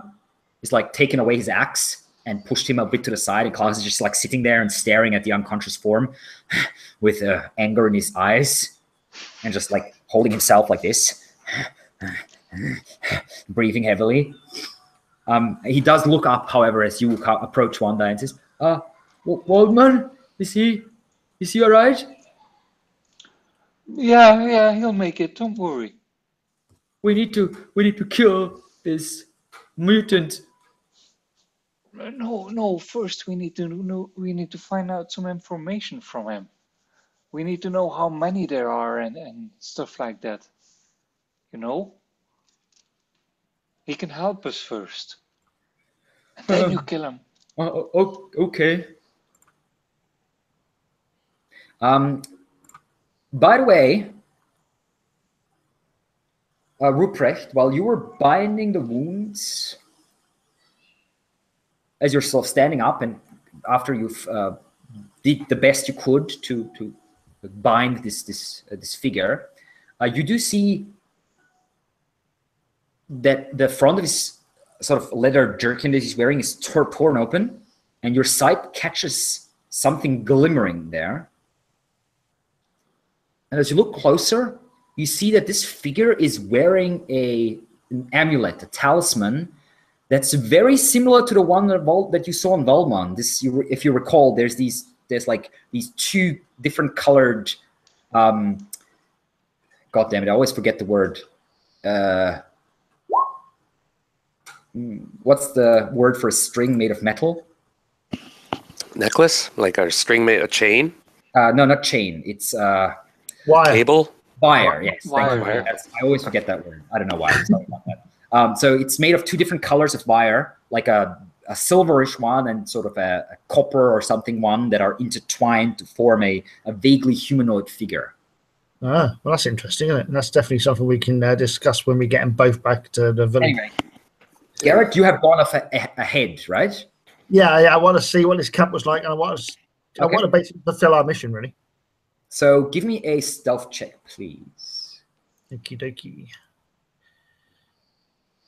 We just get yourself to the stealthy works. When I have time as well, just so you know, Alex, I was going to search this guy pretty thoroughly while he's cooperative, so to speak. Yep, that works. Sure. Oh. Excellent. Okay, you are very stealthy. So you sneak up about 100, 150 yards further until you get to the edge of the forest, the ridge of the hill, so to speak. And you can see there is a fairly steep descent, not a cliff by any means, but it's fairly steep. And below that, there is the base of one of these peaks. And around the base, you spot what looks to be several small, like, tents, very, very primitive. But there's also a cave opening that is pretty much straight underneath you, so you can't really see much of it. Right. And there are figures moving down there, but it's like the way it's situated with sort of the descent between you and them, you don't really get a very good look at it. You just see, like I said, a couple of primitive tents and like figures moving around. You also see two other figures sitting on sort of in between you and the camp with their backs turned towards you. These two figures seem smaller than a human, and armed with spears and dressed in sort of grayish black cloaks or something like that. Right. And they're about maybe like 30 yards away from you or so down the hill. So they seem to be keeping an eye on what looks to be a path that is approaching this little plateau from the other side, which you assume must be the main path. Yeah, this is the main entrance into the camp sort of thing, right? Yeah, exactly. And they're sort of keeping an eye on that, looking at that in distance. But right. Because you approach from the back, they don't see you. They have their heads, like they have their backs turned towards you. And these tents, are they quite large, or are they? From what the ones you see, there's only about 4 or 5 of them. No, they're actually fairly small. Like a 2-man tent or something like that. At the most, yeah. Yeah. Just trying to gauge numbers from. So I'm guessing if they've got a lead. There seems to be, like, from what you can tell, there seems to be figures moving in and out of the cave, basically. You can see at least about maybe 15 or so, at least. Several of them larger, some of them larger, some of them smaller. But the distance is too large. And as I said, the ridge itself sort of covers partially the camp from your view. So you can't really get a very good look from here. But there's definitely a camp down there. So I'm guessing if there's a leader, he'll be in the cave. Maybe. It's hard to say. I'm wondering whether we don't know much about mutants, do we? We don't know if they have like any kind of vision, better vision at night or worse vision during the day or anything. We don't know anything like that. We don't know details. You can give me a folklore check if you wish. Yeah, I'll give it a try. Mainly because I want to know because obviously in normal, in standard games, they tend to have a what, don't they? Yeah. So I want to kind of see if they have like a night vision. I've got the Manifest Destiny, so I get a +5 to my roll. Yeah, okay, excellent. For anything I don't have a skill in. And I still fail anyway. But you're not sure, man. You've heard a lot of different stories about mutants. Right. And many of them speak about all kinds of weird powers, but you're not sure like what of that. Some of them do say they see perfectly well in darkness. Others say they don't even need their eyes. They have some sort of supernatural like vision around them. Others say that they are nearly blind most of the time. So it's very conflicting stories that you've heard. You don't recall any clear information as such. But from where I am, I'm reckoning that there's at least 15 of them. Yes, you would say at least 15 to 20, maybe more. It's hard to say, as I said. Yeah, it's a lot in it. So I'm wondering whether we can set fire to these tents. So, Alex, well, yes. He went forward. This took 4 or 5 minutes, I'm thinking, for him to sneak up there. Definitely, yeah. He's definitely gone for a while. I was going to secretly take that talisman off the. Is this an orc? I got I call it just a humanoid thing. I secretly take the talisman. Yep. And, Well, and search. for that, you will have to give me a skullduggery check. And this is opposed by Gotrek's and Wanda's awareness checks. Actually, no, Gotrek, that's okay. If I got them mixed up. That's actually okay if Gotrek sees it. It's the other guy. Well, I'm going to take it anyway. And is Gotrek's restraining Klaus still? No, he's not. He has let go of him. He's pushed him away a bit, and Klaus now sitting there, like staring at the prisoner or whatever you want to call him. So I tell Gotrek, I motion him over. Okay. And I show him the talisman. I said, "This is almost identical to the one that Waldmann is wearing." What? What does that mean? Well, they might be allies. Wanda's also there, by the way.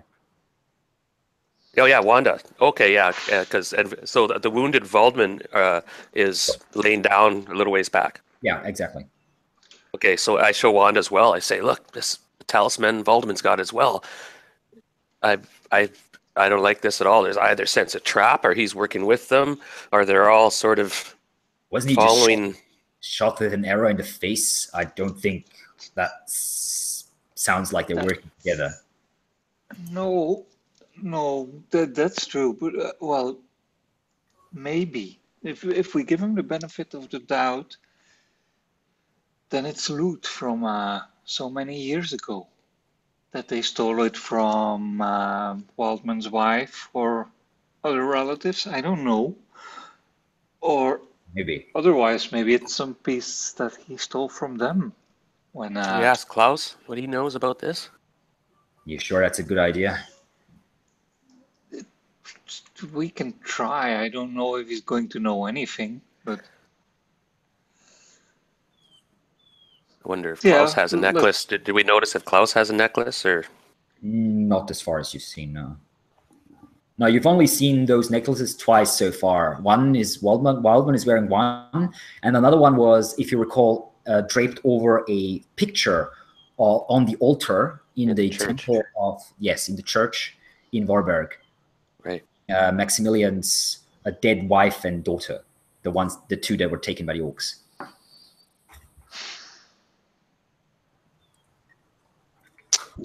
I don't like it, guys. I sense trap, and we can't take Klaus with us. Let's wait until Garrett comes back.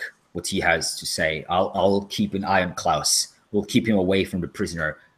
I'll go check Waldmann then, and I'll use my healing ability to see if I can.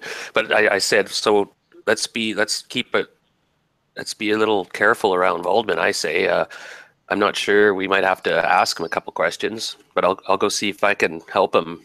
Should we retreat back down a bit to where Waldmann is? Yeah, that's a good idea. Maybe we should all gather together. All come together, I mean. All right. Well, Wanda, you go get Garrett. I'll take the prisoner down. And okay. If you could keep an eye on Klaus, Rupert. I'll try. So Gotrek sort of grabs the prisoner and lifts him up. And he's pretty heavy. I mean, Gotrek's a strong guy, but the prisoner seems fairly heavy. He's a muscular figure himself. And he slowly starts sort of half carrying him back down the trail to where Waldmann is.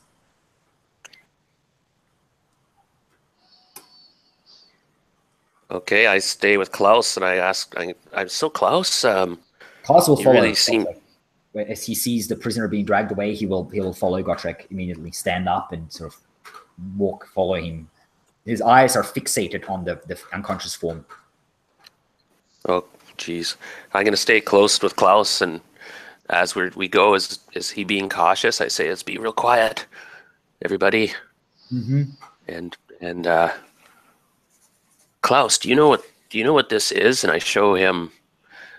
Have you seen this before? And I show him the talisman that was on the body prisoner. You took Waldmann's amulet. Ah, so this is a different one. What? Yeah. You steal it from the temple? No, this is a different one. This one was found on our prisoner. What? Is that strange to you? I haven't seen any of those around. Now, I watch him carefully. He's a bit of a simpleton. He looks angry at the prisoner. Must have stolen it somewhere. Burp bastard. We should kill him. Just throw him off. Down. Bash his head in. We're not killing anyone yet. He heard Waldmann. You saw it, didn't you? Yeah, I saw it. First, he's going to give us information. First, he helps us, then you can do whatever you want. Okay. I keep a close eye on Klaus, and we follow Gartag. Lead on, Gartag. Take us back to Waldmann. Maybe he's going after Garrett. Is Wanda going? I thought. Yeah. Well, I'll go and see. Okay. I mean, once I've actually scoped the place out, and I mean, there's not much I can really do. I just wanted to see what was down there and what we're looking at. So as soon as I've scoped the place out, I'll head back anyway. Okay. Okay. So you sort of run into each other, basically. Wanda on the way up and Garrett on the way down. Okay, cool. Yeah. We'll head back to our injured colleague. Okay. I'm assuming you exchanged the information that you have gathered while you were apart on the way. Yeah, and I tell them about the amulet, or whatever you want to call it. I say I found this on the creature, and I know Waldmann has one, and there was another one in the church. Remember, there's some. I know we've seen this connection before, but now we know that they wear it as well. I wonder if I said there's at least 20. There's at least 20 of them down there. I'm wondering whether these mutants are the offspring that was handed over. Come back as a form of revenge, maybe. Didn't they hand over a load of women and children to the Orcs last time? And the fact that they're wearing the same amulet seems a little bit coincidental. Maybe they are the mutated offspring that were mutated by the Orcs. I don't know how that works. I don't know if it works like that. From what you know, only girls and women were handed over. This creature is clearly, I mean, as far as you can tell, male. Oh, okay, right. Anything's possible from that. Could be, but then it still could be offspring, couldn't it, from the women who were handed over? It's this thing you said it seemed young. Is it like 12 years young? It's hard to say. I mean, you're not an expert in mutant growth patterns, I suppose. It seems, as I said, a teenager, like maybe 15 or 16 to you, but it could be like 10 or 20. You're not sure. It's hard to say. What I'm thinking of is that he said that it was made by his mother. But his mother was one of the ones taken, wasn't she? So maybe this thing here, and I point to the mutant, maybe this is our colleague's brother. Just as you're pointing at the mutant, by the way, one of his eyes sort of slowly starts opening. The side of his face is swollen, where he was punched by Gotrek repeatedly to knock him out. But one of his eyes sort of slightly opens. He seems to be regaining consciousness. Right, we need to get these back to the village, along with our friend. Get him some healing and get us back, because we're not going to be able to take these things on our own. So we need to get these people back. We have a few questions to be answered, I think. Garrett, check his bindings. I'm not very good at that stuff. I think I might have botched it. I'll check the bindings. I'll also gag this thing as well if I get the chance. And we search. We search him thoroughly too for weapons or anything. He does not have any other weapons except for a dagger that he had with him that fell out in the course of fighting, sort of. That somewhere lying. So he has like an empty sheath of a dagger at the side. Gotrek sort of is pushing Klaus slightly away. So you can, I suppose, do whatever you want without Klaus reacting instantly. Well, I'll check the bindings. I want to gag it. If it makes any kind of struggle or move, I'll have a yank at the arrow in his arm to basically tell him to sort of Oh, it's pretty heavily injured, so you're not sure if that's might not even kill it. It's lost a lot of blood. I'm not going to do that now. It does nothing. Just so you're aware. We're not going to take any crap. Should I try pull the arrow out? No, I'll leave it in there. Probably cause more damage if we pull out. So Garrett, you check the bindings. They are indeed quite loose, but you managed to tie them up tighter before the creature regains full consciousness, and use what you want to use to gag it. Just some cloth. Pull a bit of its own shirt or whatever. So just around the head, just tie it around its mouth, basically, right? Yeah. Stick some in its mouth and then tie a little bit around it. It starts to struggle a bit, but the bindings are too tight. Yeah, we need to take him back along with our friend. So that may be a bit dangerous, no? Well, or difficult at least on that path. Well, it's going to be difficult, but what else are we going to do? We can either kill it, and let it go, we can take it back with us. But I think we need some questions answered. And I think we should do the questioning before we go back, because if we lose him or whatever on the way, we don't know anything. So we should retreat as far as possible. But before we're on the path, we should do. I don't trust them anyway. There's something going on here. I don't trust any of these people. Waldmann, is he awake? Looking over, he is weakly moving, so he seems slowly regaining consciousness, but it will take him a while to be fully conscious. Yeah, he got a pretty nasty blow to the head, as I said, and did lose a bit of blood as well. He nearly died. Or something. It will be a bit weird if the trap that he set up would lead to his own demise, because if we didn't help him, he died. Yeah, I don't think he's in league with these things.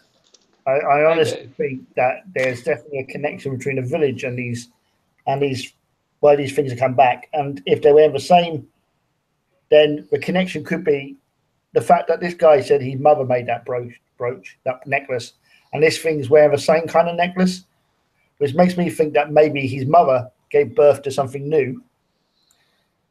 And maybe that's what we all saw. The creature's eyes are tracking you while you're talking. It clearly understands what you're saying. Okay, I'll pull its gag off. I'm going to say, look, you either die here or you answer some questions. What's it going to be? If you kill me, Mother will kill you, or Gwar will eat you. And why are you looking for me? Why are you here? Why are you attacking the village? What? They are coming. Why?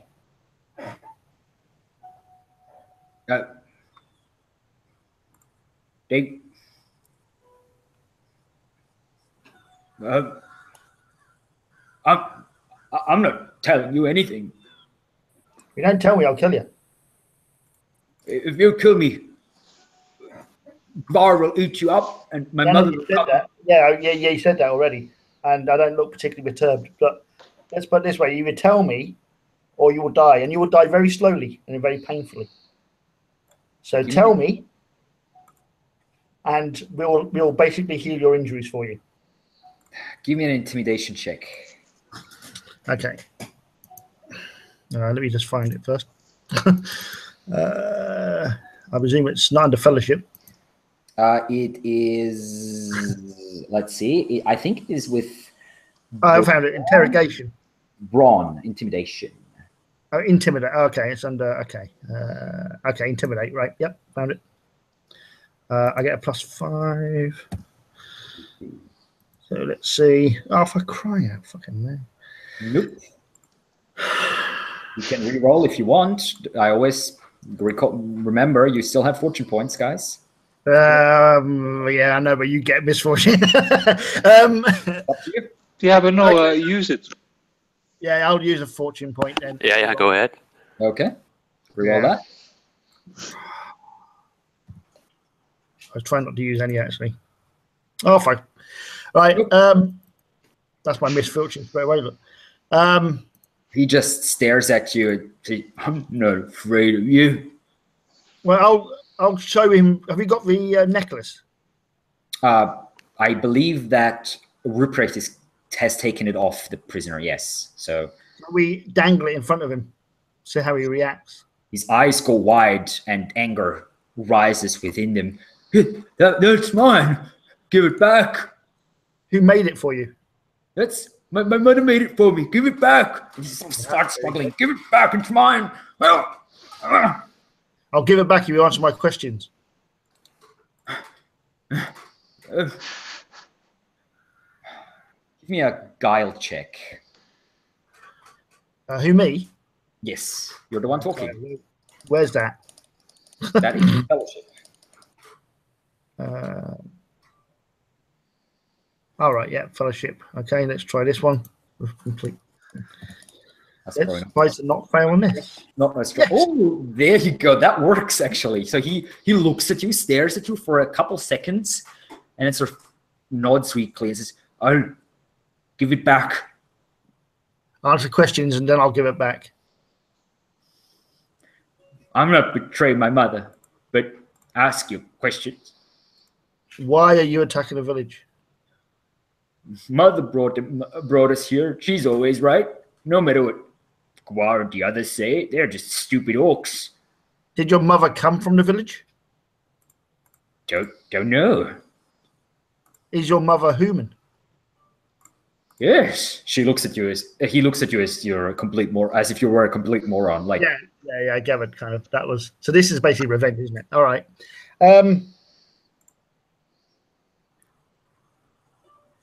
I did. She give it back. I answered your question.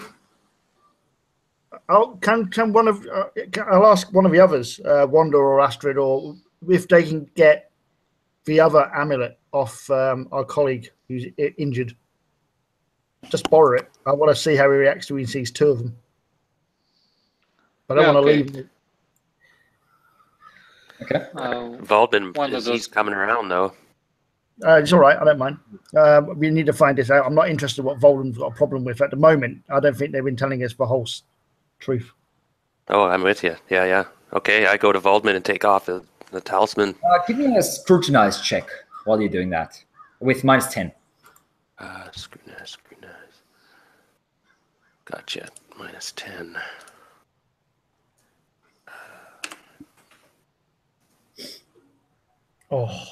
Okay.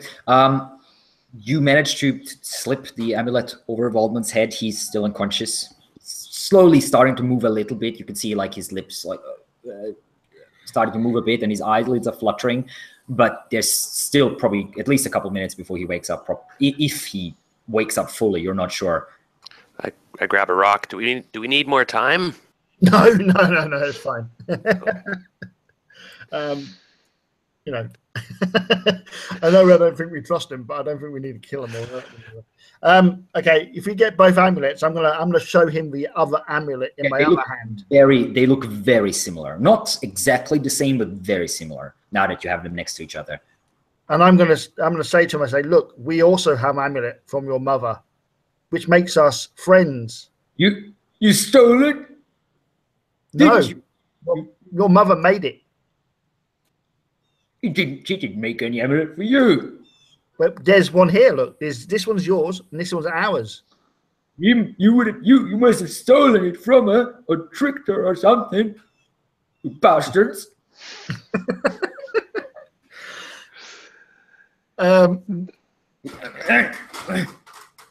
Give it back. You promised. Okay. I'll put the amulet back around him. I'll put it inside his tunic or give it back down a bit. Sorry, what you said? I'll give it back to him, but put it into his tunic or put it around his head or whatever's easiest.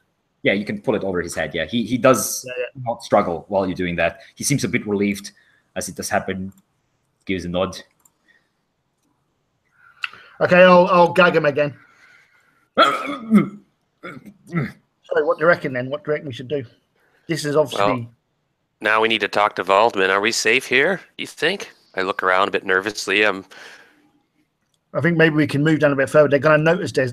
Obviously, this guy's a lookout for the top road, isn't he? So we need to move down a little bit further down the road, I think. Because Yeah, if they go okay. looking, they'll spot us. That sounds the safest way. Yeah, Yeah. get Okay. somewhere. Okay. Wait for him to wake up. Gotrek comes over with Klaus. Klaus is like, hey, can we kill him now? Kill the Not yet. monster. Not yet. You promised. You said it's gonna, when he talks, we kill him. Yeah, but we haven't finished talking yet. All right. Gotrek sort of pushes him away to the side, just quietly talks to him, like pats his shoulder and stuff. Okay, so you starting to move Waldmann. He's starting to wake up, so he's really groggy though. Like his eyes are half closed. One of you can lift him up and he'll stumble like down, but he's clearly too weak to walk on his own.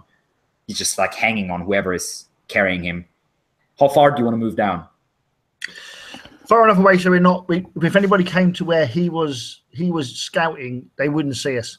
Okay, yeah, that's not that far actually, because the path is quite overgrown, quite densely, and it's going down like in snake line, so you don't have to move very far to be out of sight. Yeah, I'm going to ask if what's his name? The one, Klaus, is it? Yeah. If he can keep an eye out, make sure nobody follows us. Can you keep? Give me a charm check. He seems to be quite eager to stay with the prisoner. Mm-hmm.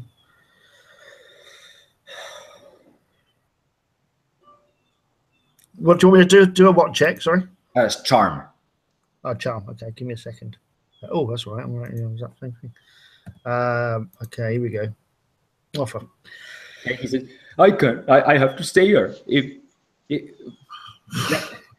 Gotrek steps in and says, "I can take him a bit." And yeah, just keep an eye on the road. Just make sure nobody comes up and we get ambushed. Yeah. Keep your eyes open too, though. Then Waldmann said, "There's no one else knows about this path," but he was obviously wrong. So yeah, well, that's because obviously the people down there are from here. Anyway, I'll take. He grabs Klaus and says, "Come, Klaus. We have important business. We need to keep an eye on the road so that the monsters can't surprise us." And Klaus is like, all right. And he casts one glance back at you, and he's led. Gotrek leads him maybe about 20 yards away or so, not super far away, but enough so they can't see what's going on and not overhear what's going on. Yeah, we just basically need him. We don't want him to see him, but enough so they can see ahead of us, so that we get fair warning if anybody. Yeah, exactly. So they're sort of around the corner, basically. Yeah. So what are we going to do? I mean, this guy's gonna. We're gonna have to wait till this guy wakes up, because he may not know anything. But the fact that they're both wearing the same pendant and they're both made by the mother, and the fact that the mother isn't an orc, says a lot to me, actually. Yeah. Good call. Indeed. So you wait. I doubt this guy will know much, to be honest, because presumably, all he knows is what everybody else knows in the village. That at some point the orcs came along and took all the women and children, all the women and the female children, anyway. So I'm guessing my mother eventually remarried and had orc babies. Or, and the fact that she's obviously willingly working with them, and she's bringing the orcs back in order to get revenge on her husband for giving her away in the first place. Obviously shows that she's got some kind of status within amongst the orcs now. Yeah. I I think you're on it. on the right track. Yeah. Which is why I don't think these guys don't know much, but we need to ask them at least. You wait for another 10, 15 minutes or so until Waldmann has mostly regained consciousness. He still seems a little groggy, his head hanging up, down, and he's like holding the side of his face that's sort of bandaged a bit, I suppose, pressing some sort of cloth against the wound. What happened? Well, your brother shot you. What are you talking about? I don't have a brother. I had a sister, but she's dead.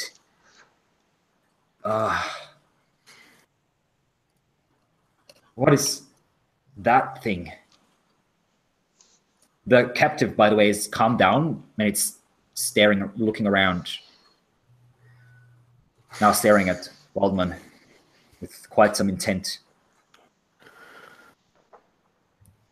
What is that thing? What happened? You said someone shot me? Yeah, that thing shot you. We were ambushed.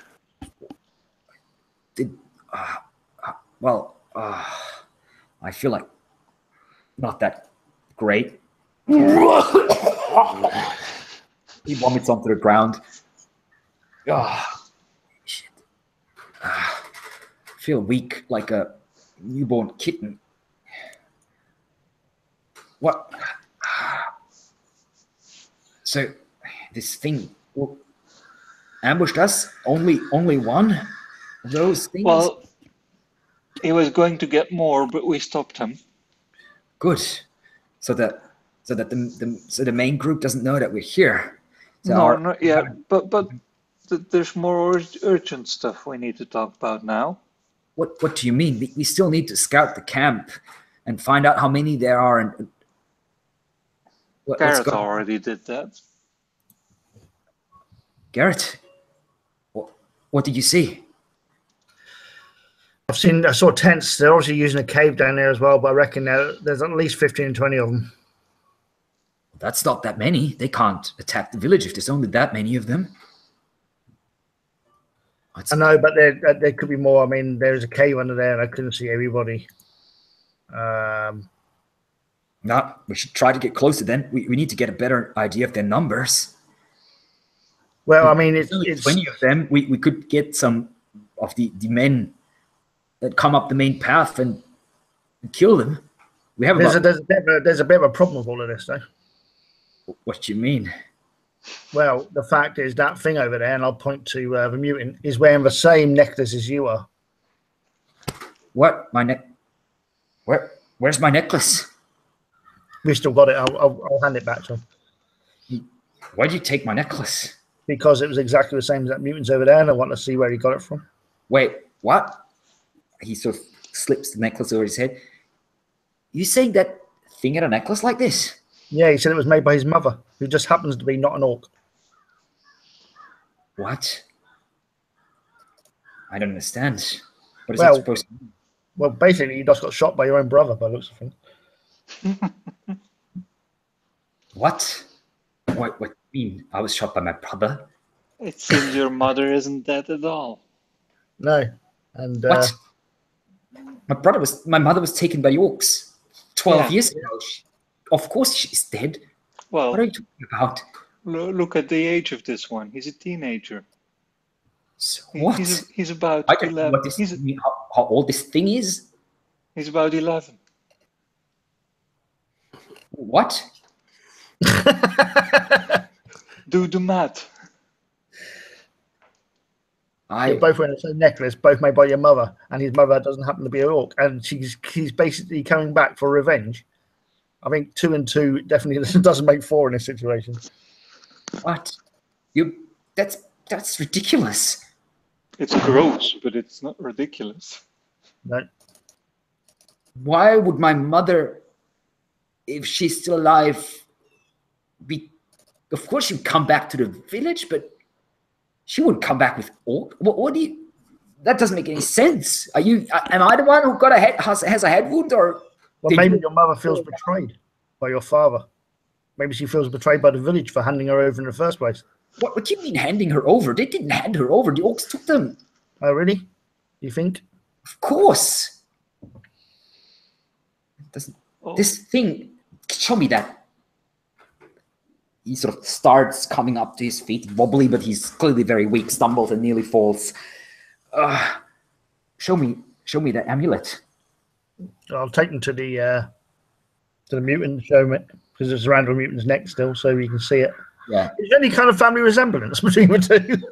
Now that they're close together, actually, yeah.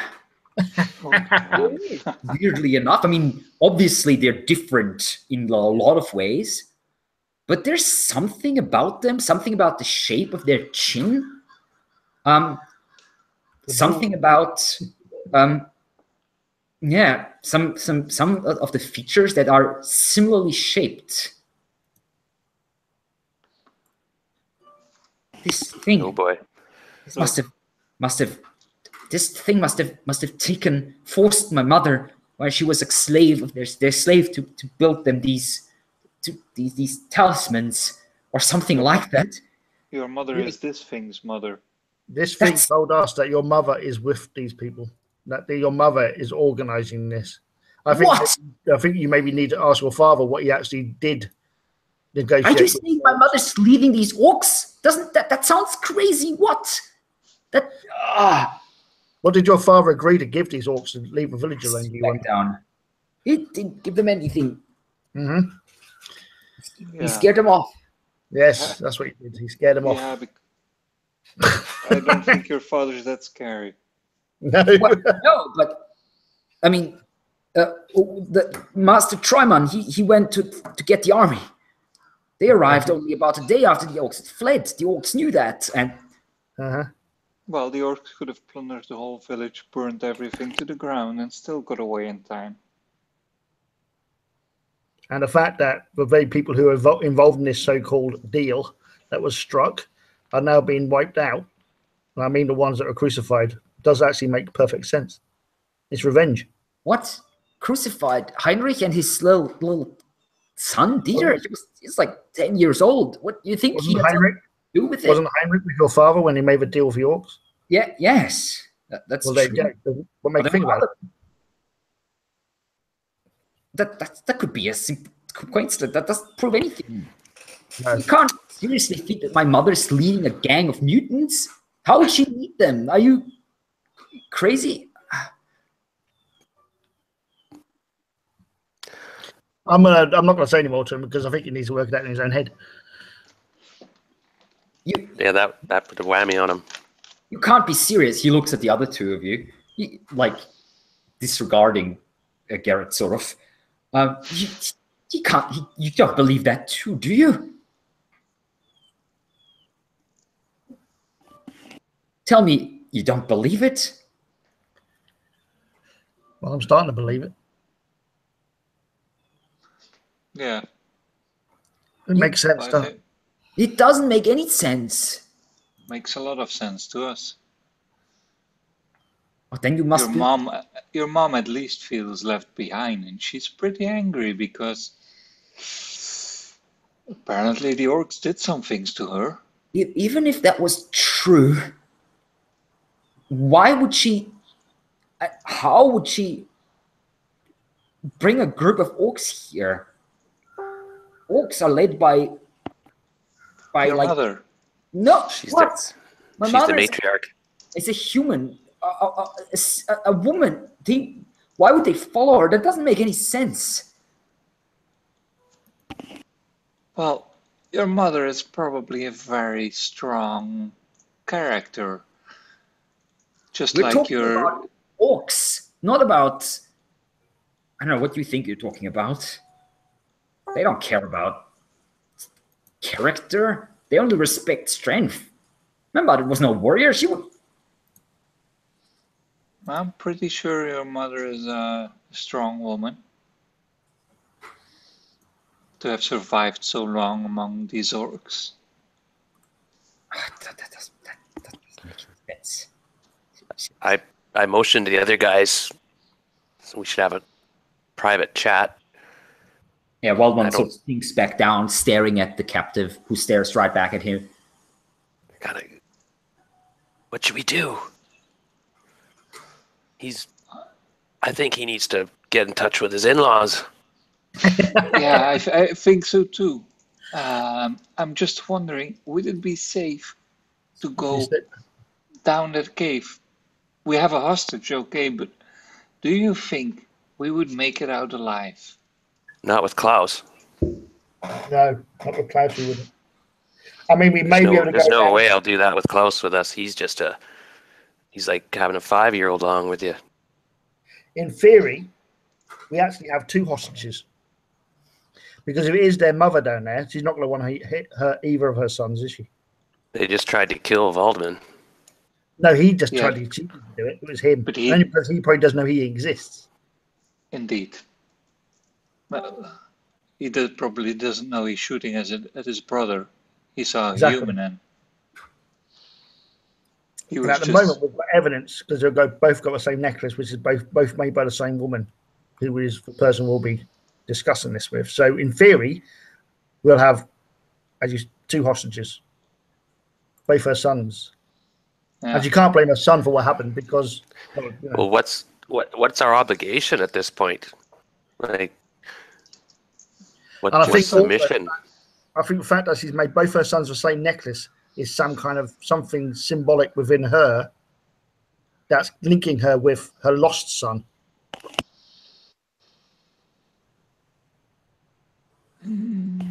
Yeah.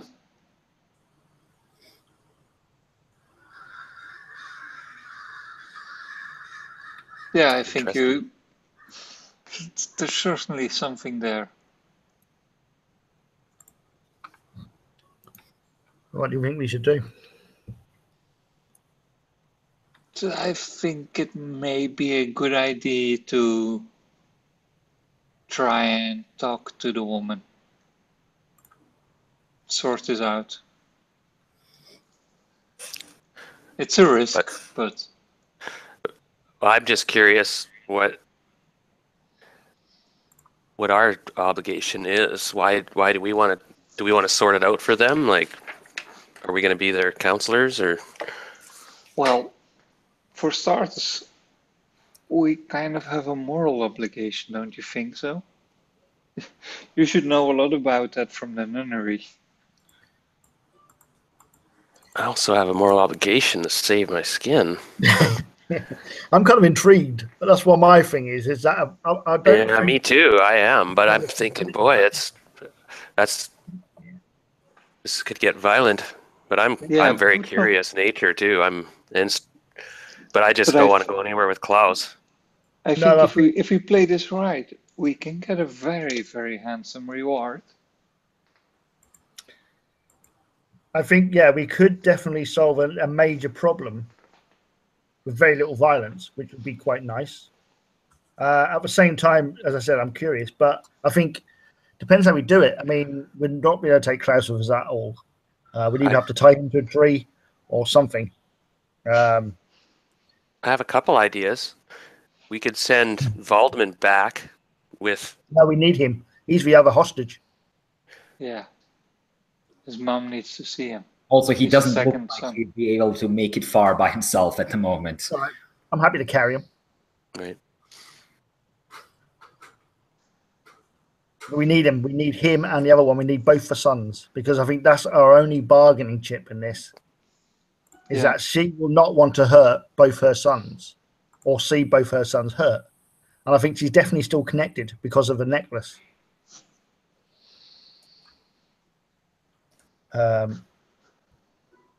She hates the father. That's who she wants. She wants them 3 men who made that deal that basically sold them to the orcs in the first place in order to leave the village alone.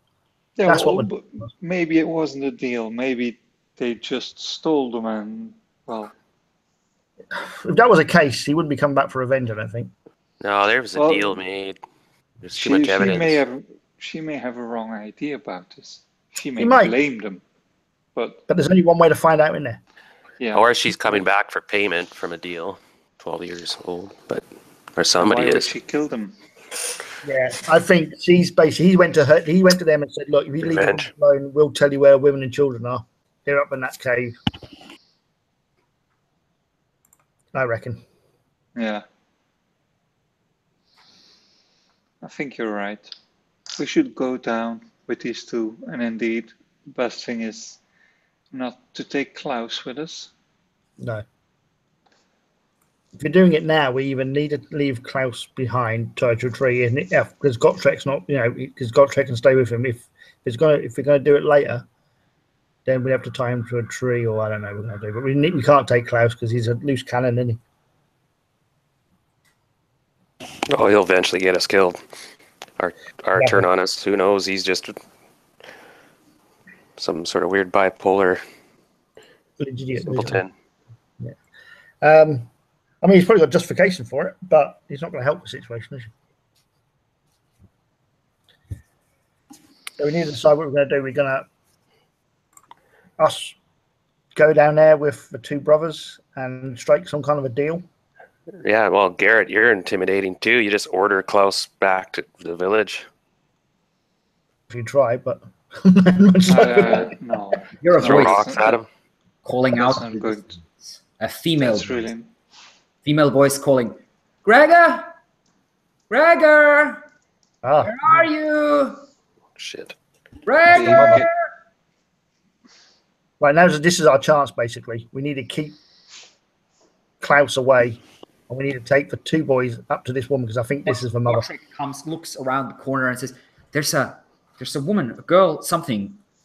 She's coming in our direction. She's alone. Okay, let's go talk.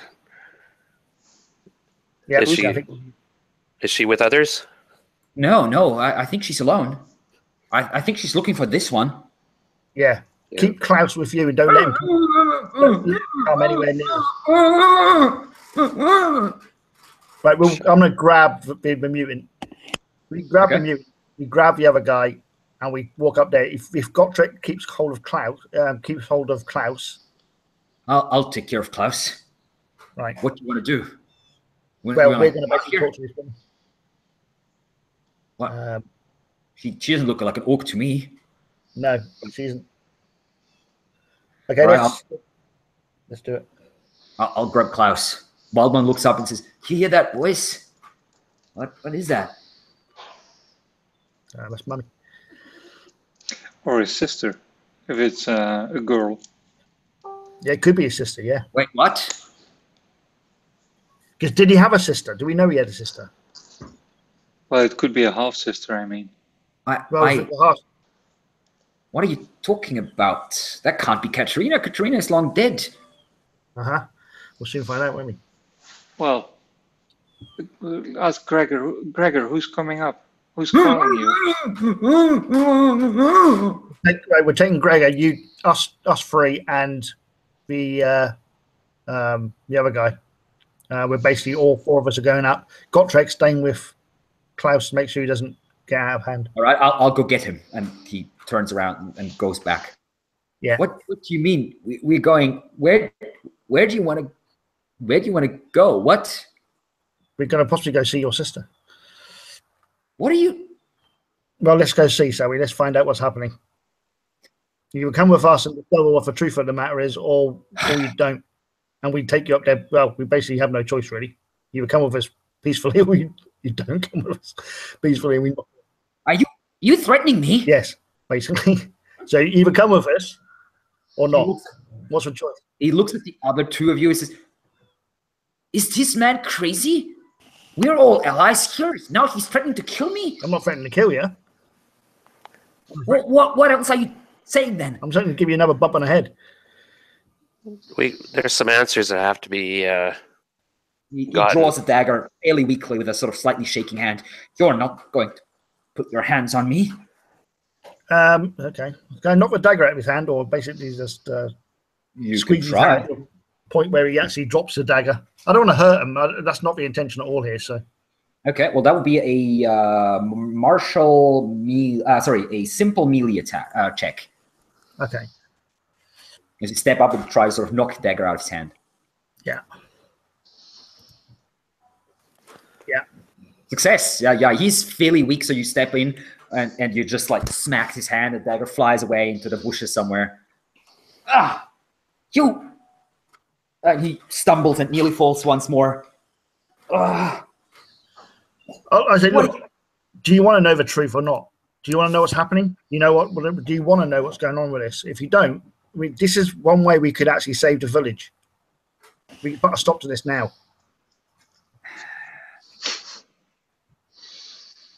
Are you? He looks at the other two of you. Are you on board with this madness? Do what he says. This isn't madness. This is unfortunately what happened. Do what he says, and the village might be saved, and you might be reunited with some of the in-laws. Very well. Then, just so you can see that this is crazy talk. Okay, well, Yeah, He let's comes start. up to his feet very weakly, like stumbling in. I'll help him, basically. Yeah, he doesn't seem too happy about that, but he does lean on you. Yeah. Gotrek comes back with Klaus, and he's, we'll keep an eye on the back so no one can surprise us. Come, Klaus. And he grabs him and sort of pulls him past Klaus. He's like, we need to kill the monster. Waldmann, are you all right? I'm fine. Just go with this man for now. Everything will be fine. He does give Garrett a pretty nasty look. Klaus sort of catches that and does look at Garrett as well as he's walking past, like with a slightly threatening expression. Yeah. But is led away by Gotrek. Okay. And Gotrek just says to you while you're walking past, like, don't fuck this up. I'm gonna die here. Just Guarantee.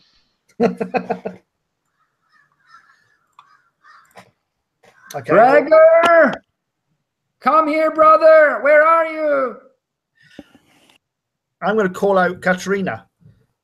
We're here. Okay. See what happens. Why? Is that her name? That was what Waldmann said, yeah. Yeah. And we'll start moving up towards the voice. Okay.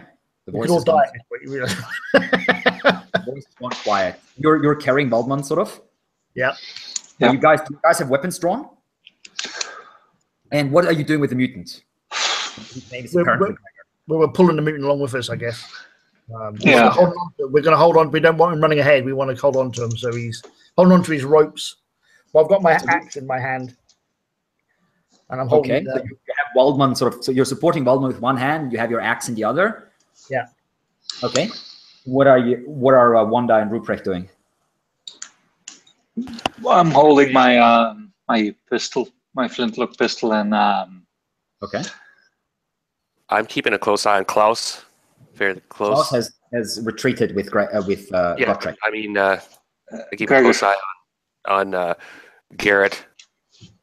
And wait, what? Yeah, I guess I just follow along, be cautious. Weapon. We don't want to have weapons drawn. Like, you got your pistol out, right? Yeah. But I'm not like not pointing it at anyone. Just yeah. So who's taking the prisoner then? I'll hold the prisoner. Okay, so you're holding the and prisoner. make sure he knows I've got my gun. Okay. Make Tether sure that he... Okay. Tether on him. His arms are tied behind his back, so there'll be a rope we can hold on to. I'm guessing if he chooses to pull, we'll basically pull his own arms back, which will be quite painful, I guess. So he'll be pulling against himself a little bit with him. Okay, so you step out onto the path, start advancing up, but there's no one there. It's just a path. Uh-oh. Can I see anyone if can I take a good look at surroundings, scrutinize them? Give me awareness. Scrutinize is for reading. Awareness. Yeah. I'm going to do that as well, actually. Can you do? Certainly, you can all roll. Yeah. Wait, if I see more than one.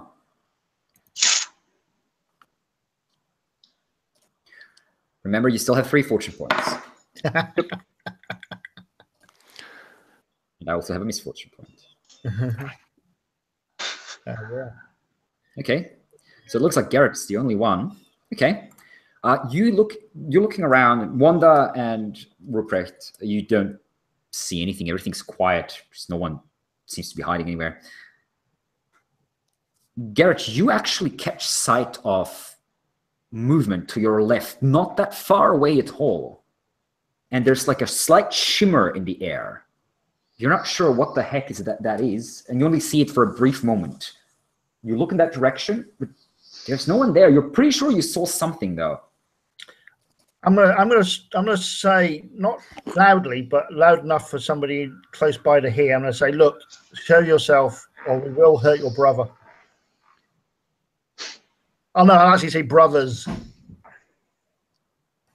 few seconds pass, and then from a bush very close to you, only like 4 or 5 yards away, steps a woman suddenly. Right.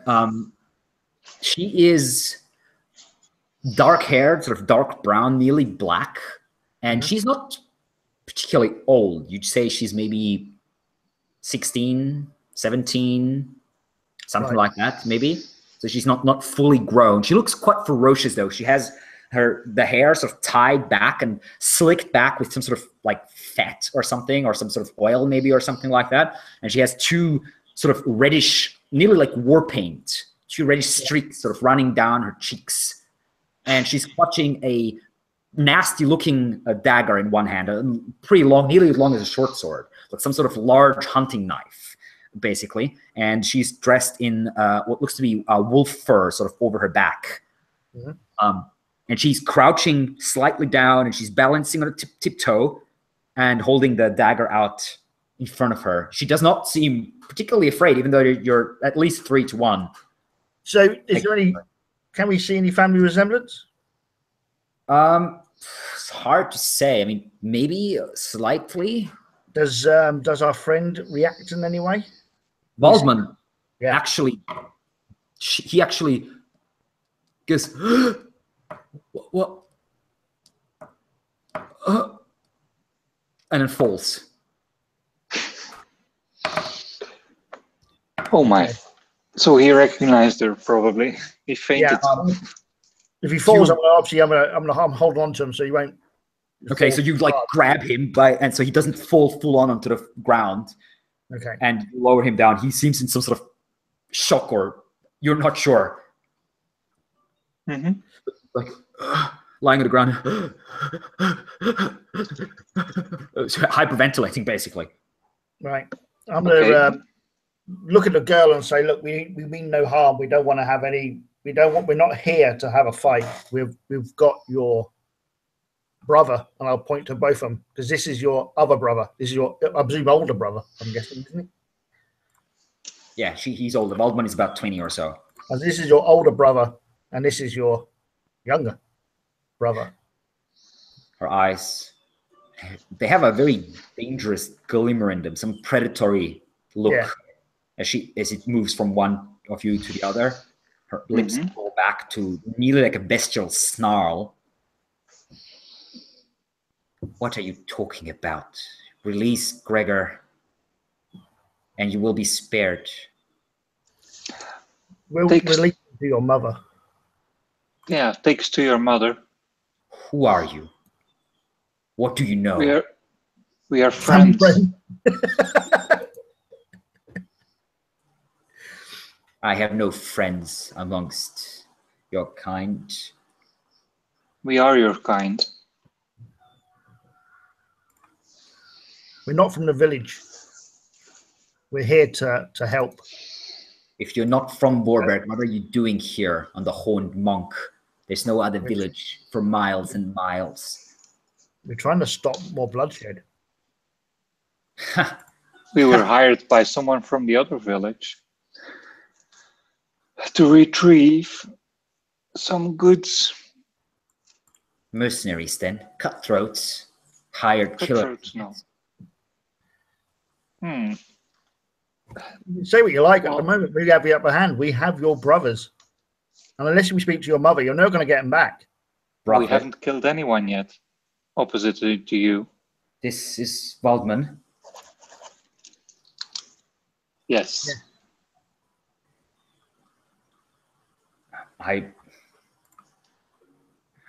I don't believe you. It must be some sort of cheap trick. I'll show you. Yeah. Around his neck. She steps a little closer, still being very weird, very much on edge. Looks down. Her eyes go a little wider. She steps back and she puts a hand on her chest. It is. Yeah, you have the same one, don't you? We know your mom makes these, and it's proof that Waldmann is your brother. It is him. What happened to him? Well, take us to your mother. His brother shot him. She looks at Gregor. You hurt him, didn't you? He looks at the arrow that's still sticking from Gregor's arm. Stuck out from Gregor's arm. Which one of you shot him? We were defending ourselves. We weren't. Right. This is before we knew who he was. If we'd known he was a brother, we wouldn't have hurt him. We will heal him. We will treat his wounds as soon as you take us to your mother, and we can sort this thing out once and for all. I would have expected something from them, she points at Ruprecht and Garrett, but not from you, she looks at Wanda. How did you get drawn into this? Not from me.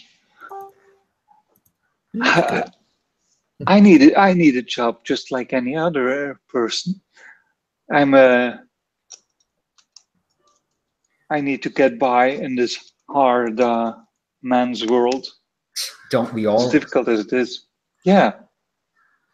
And now you can help me. You can help me by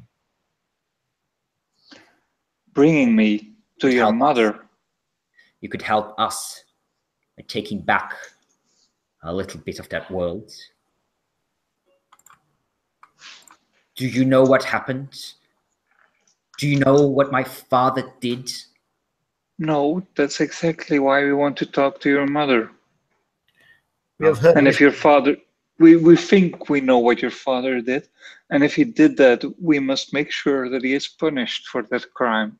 What do you think he did, my noble and brave father? We think he sold you. And you still work for him? No, we don't work for your father. We work for the other nobleman. Krafka or Steiger or something. Yes, Rafka. His name was Rafka. Ravka, yeah. We work for Master Ravka, actually. I don't know anyone by that name. We were lied to by your father, anyway. We work from your father owes Master Ravka a considerable debt. And we were sent to retrieve that. Well, and then we ran into the trouble that was going on here. What a coincidence. My father owes us a considerable debt too. A debt we intend to collect very soon. Well, your father may have done something very, very wrong. The other villagers are mostly innocent, aren't they? They follow my father. They live where we died. We were sacrificed for them. It's time to pay. The others don't know that. Nobody knows that. They all think your father threatened this group. The day he scared them away by telling them the army was on his way. My father threatening one eye? Not only an imbecile would believe that sort of thing. Maximilan is many things, but he's not a threatening man. Soon he will. Well, we're quite sure that people in the village really do believe that. And they believe that you were stolen, that you were taken without any, it was stolen from them by the orcs. We were not stolen, we were sold like cattle. Yeah, we kind of worked that out, which is why we now wanted to discuss how we can help sort this problem out. We want to help you and your mother. Release. And we also want to help the innocent villagers. We don't want anybody to die that has nothing to do with this. You want to speak to my mother? Yeah. Yes. Release Gregor. We'll release him when we see your mother. That's release him now. No, we'll do it when we see your mother. We've got him. He's perfectly safe. About 200 yards from here, there is an orc horde nearly 100 strong. You are in a bad position to bargain, strangers. Yeah, well, by the time that anyone comes here, your brother will be dead. So, and you will follow him screaming. Guar will tear off your skin. So be it, but you will have lost your brother and won nothing. All we ask is to talk to your mother. I will take you to her, but you will release Gregor first. You have already hurt him enough. We will treat his wounds as soon as we are with your mother. I promise. She knows how to do that much better than you, I suppose. And we also have your other brother, and I'll point you one on the floor. What do you want me to do with him? He's also innocent of all of this. He was a child. I was very much like yourself and you would do. Yes, I was a child as well. But I wouldn't call myself innocent. Well, let's go to your mother, and when we are with your mother, we will release Gregor. Very well.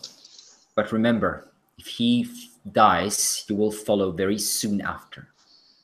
Oh, it's just a flesh wound. I will show you a flesh wound, my dear. She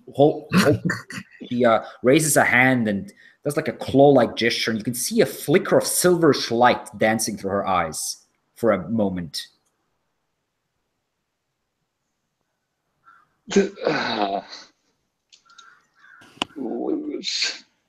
She Can't points give up our only bargaining chip. She points the knife at you, points up the path, and says, "Walk." I would feel a little bit more comfortable if you led the way. I don't give a shit about what would make you feel comfortable. Ruprecht, you keep an eye on her then, okay? Roger. And eyes, patrol you keep on me. Otherwise you're You've still got your gun on the Gregor. Yeah, I point my gun at Gregor now. So we've got him, I've got the other brother, and we'll keep an eye on the girl. So you pull up Waldmann. He's like, excuse me. No, he's not sneezing.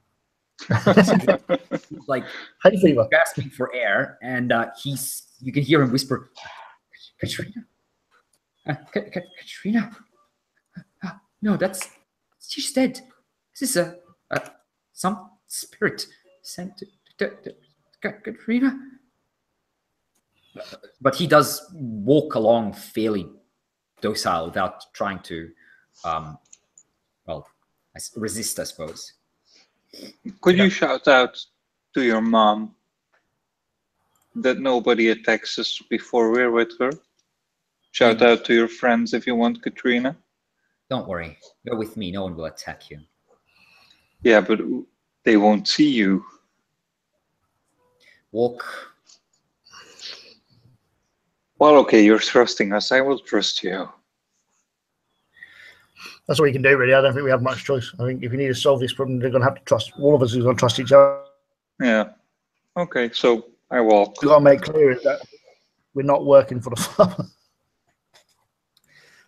Well, my mother will decide what happens.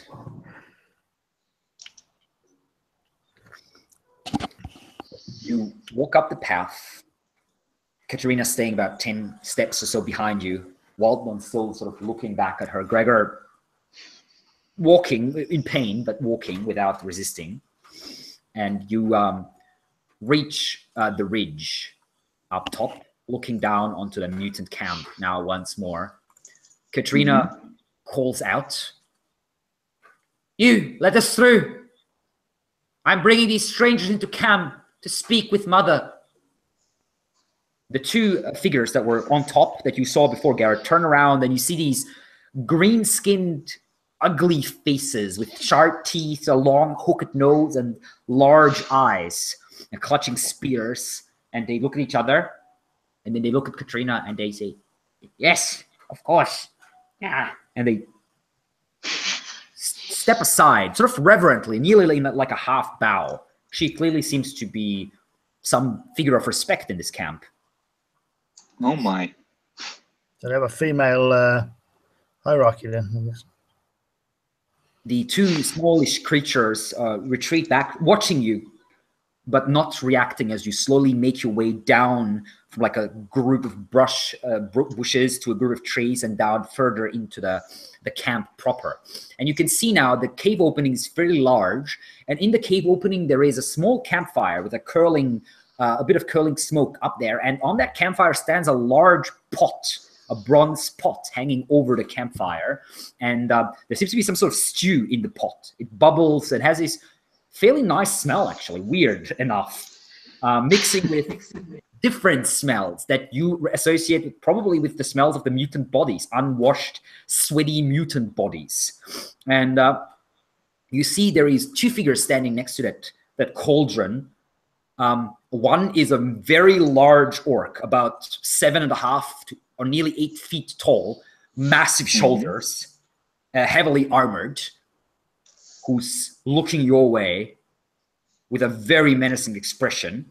And the other one is a elderly human woman with sort of grayish black hair, very long, flowing onto her shoulders, dressed in furs. And she's stirring the pot, and she seems to be handing out stew to warriors, both those small ones that you have seen that you would recognize probably as kobolds, and orc warriors, large, sort of slightly hunched over brutes with these jagged tusk-like teeth protruding from their lower lips, with these grayish green skin, mostly naked and just like loincloths, but armed with large primitive-looking blades and clubs and such. Okay. As you approach, the woman raises a hand and says, "Let them pass."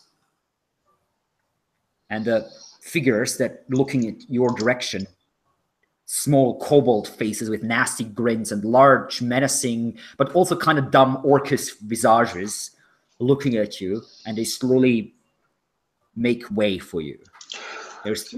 You do see that there's approximately about 60 or 70 individuals in this camp. Wow, that's a lot.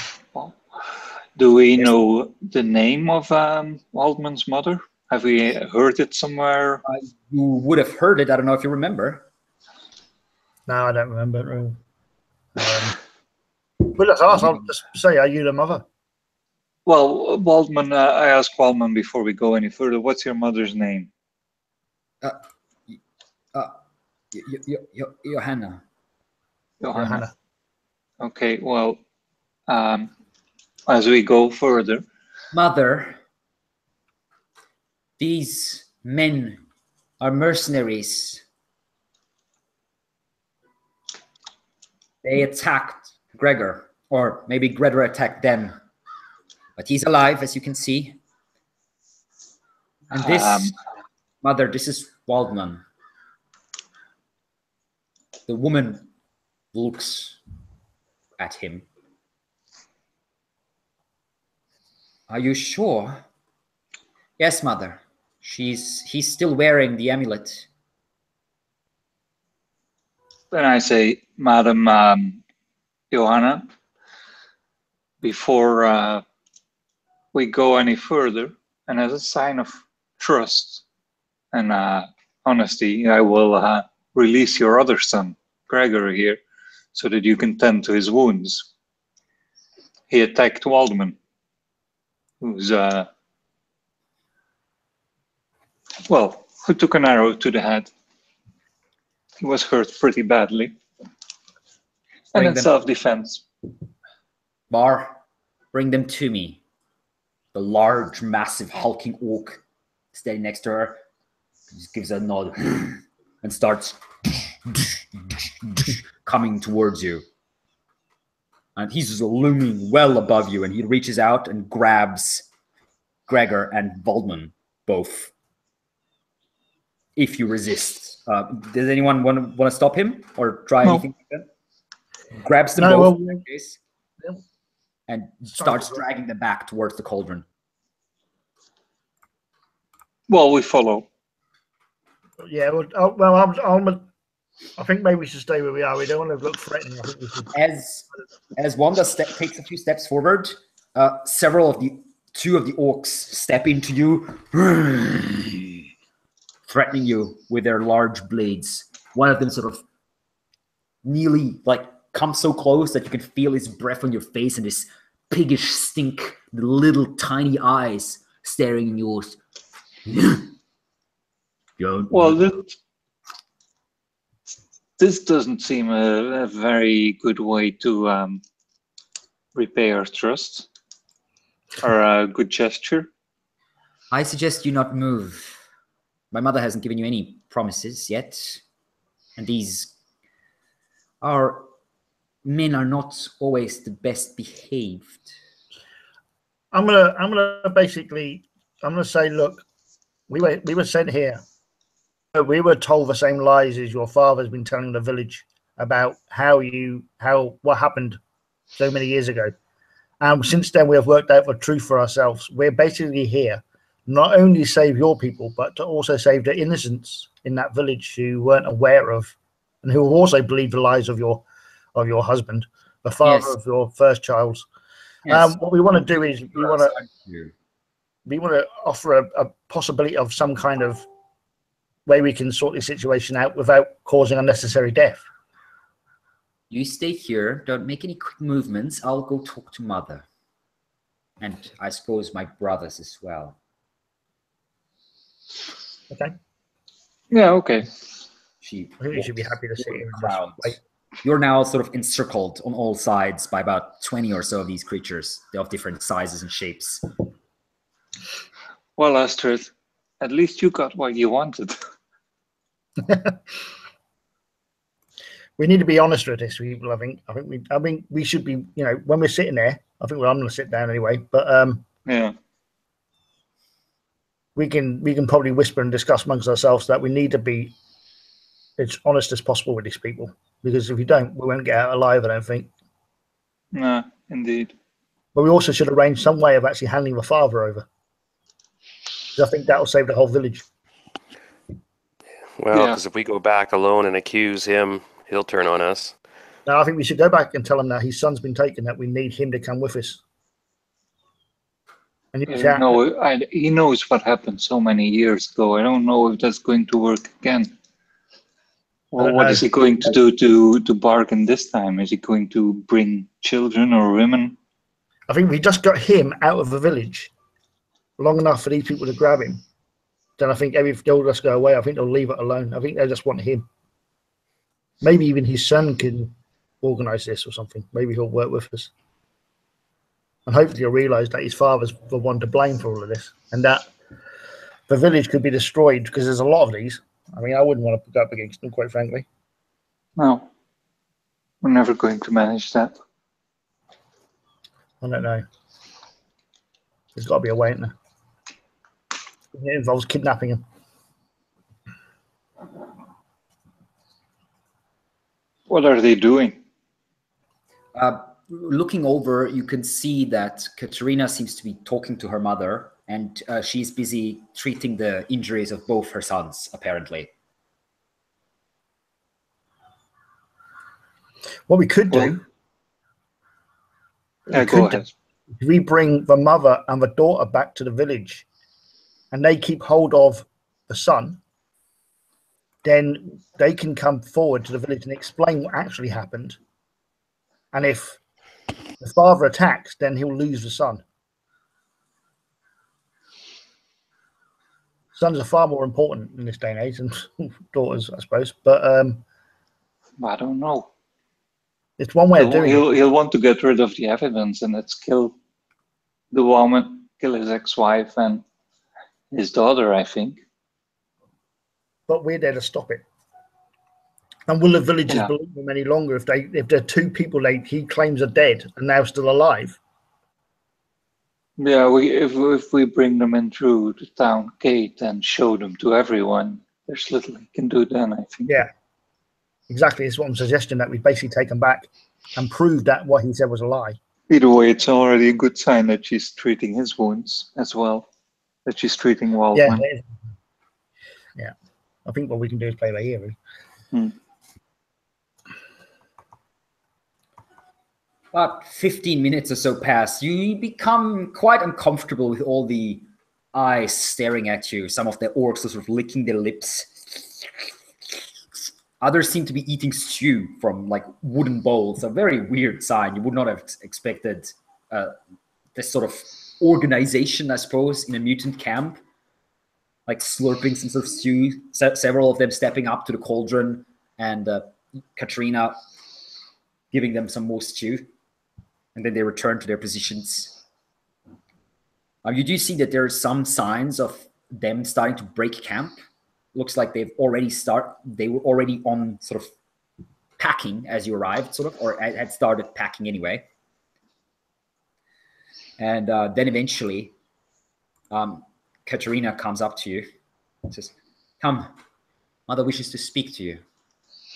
Okay. Well, I didn't say that yet, but I make sure that my gun is stowed away. That I assume we're unarmed. I'm assuming you put the weapons away anyway, as you're now surrounded by potential enemies. So you step in, and Johanna looks at you. You see Waldmann is sitting quietly, very pale. His eyes are slightly vacant expression, and his head is heavily bandaged, leaning against the cave, inside the cave, basically. Gregor is nowhere to be seen. He must have been taken away into the cave or something. Johanna looks at you. Her gaze is very, very intense. And you can see she has around her eyes the same sort of reddish color, nearly like mascara sort of thing. Then her daughter has as like these war paints. So it looks kind of really demonic because her eyes are staring out of this red color, basically. So you say you come from Vorberg? Yeah, well, actually, we come from, I forgot the name of the town where Master Ravka lives. Swansea. Swansea, yeah. We come from there, and we work for Master Ravki. And I remember him. He's a rich merchant. Yes, and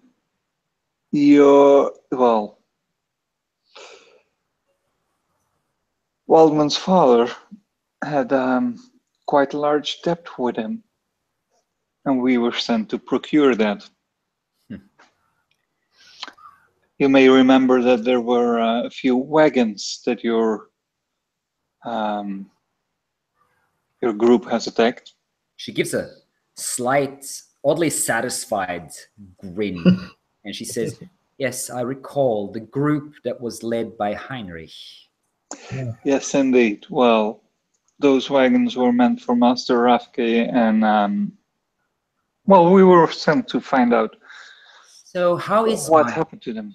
How is my replacement doing? Well, they just got married. She's pregnant. She's young, innocent.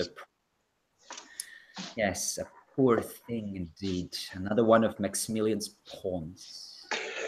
As are so many people, apparently.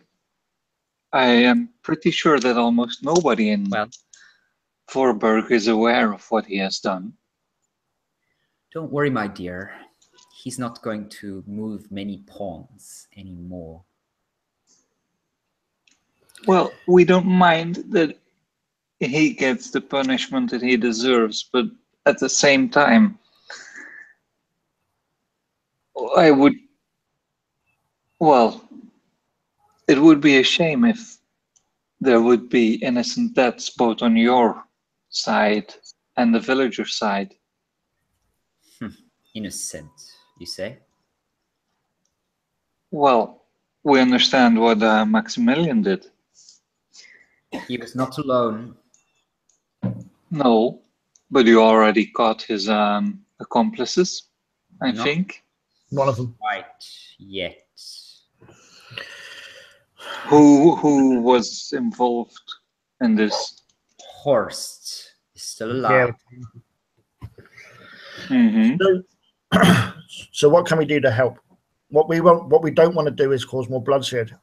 We're happy to, as we've said before, we're happy to help on both sides. We've handed over your sons as in good faith, and we understand that what Maximilan did was horrible. But we also understand there's an awful lot of people in that village who had no control over what he did and believe everything he said since. This started with a betrayal to avoid bloodshed. It will end in blood.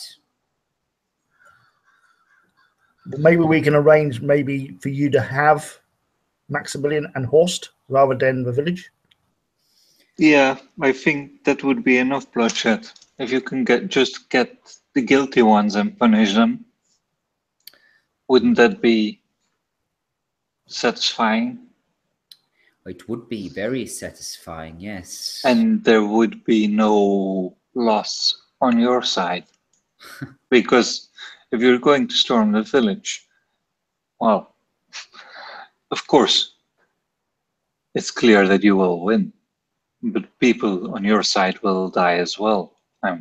Gives a small smile. Maybe you don't really care about that, but... Well, you have an interesting proposal. Let us talk. I offer you food and shelter for now. She reaches in and grabs two of these wooden like bowls and grabs some of the stew and holds it out to Ruprecht and Garrett. Okay. Well, thank you. It is She didn't actually give anyone any to you. She yeah, just I know. had two of them out. Yeah, but I thank her anyways for that gesture towards my friends. Do you take the stew? I take it. Okay. It smells quite nice, actually. Sort of herbalish. I'll probably eaten worse.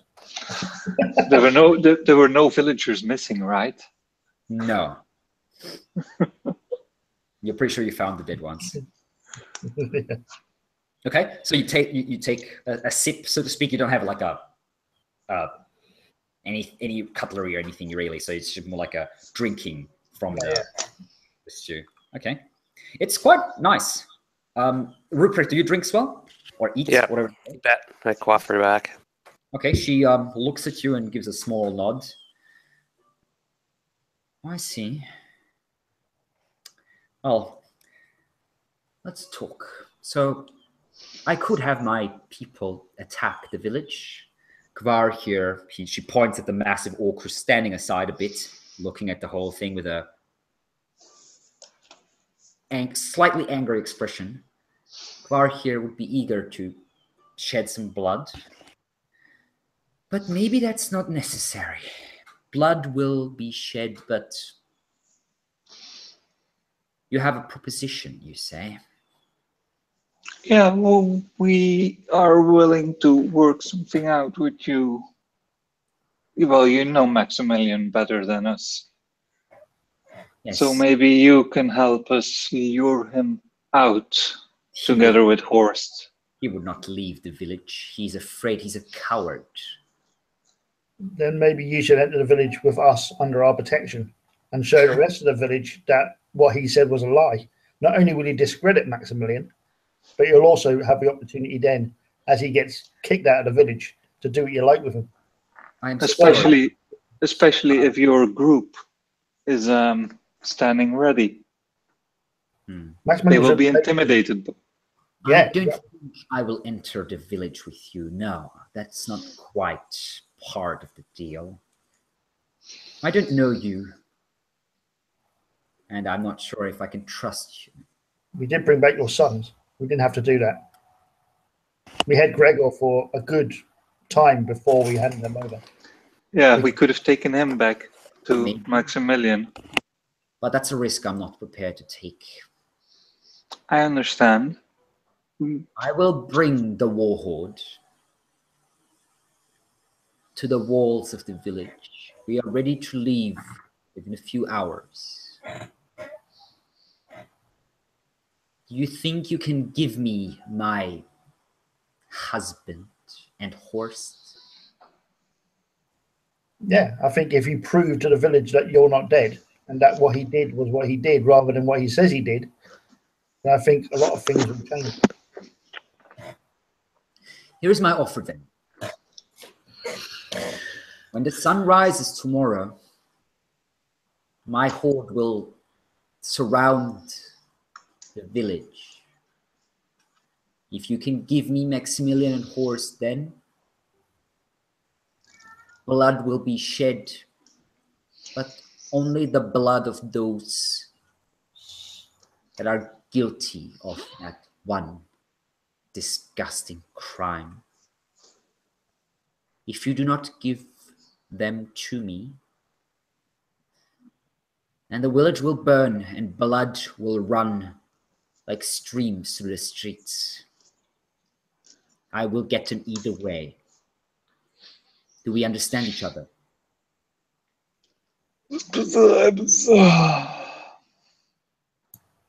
Sounds fair. I think so too. Very well then. You will leave my sons here in my care. Wouldn't it be? I don't know. Garrett, what do you think? Wouldn't it be easier if we had Waldmann with us? Because what are we going to say, that he got killed? He's weak. It would be difficult for him to travel all the way back. The other thing is we don't know whether Maximilan will even care. We could say that he's in the hut that Tom's hut, that he's recovering there, and that we left him in Tom's hut. Yeah, and we could go with Maximilian and Horse to fetch them. Yeah, because at the moment they only know what we tell them, so they're only going to know where the orcs are because we tell them where the orcs are. I mean, they could be further away, they could be smaller band. We could say that Tom's cabin is the only place that's safe with the outside the village. They won't know the difference, will they? No. Do you think you have a possibility to ambush that cabin? So that if we lure him in there, that you can snatch him there? Certainly. Okay, that's a plan then. Very well then. Yeah. That's how you want to play it. As I said, you have until the sunrise tomorrow. Okay. Yeah. Could your do they have horses? Not as far as you can tell, no. Okay. You didn't see any. Yeah, we can walk back the normal way this way. We basically, the way we went was the back route. This way we can go the front route, which will take less time. Yeah, but we also have to make sure that they don't see us coming. We have to. I believe there's a lot of forest between us and them, isn't there? So we can always go through the forest and then come out a different route. Yeah, as long as they see us coming from somewhere of the sides of Tom's cabin, then I think we're good. Yeah, yeah. We'd even go running back, look like we're actually, Yeah.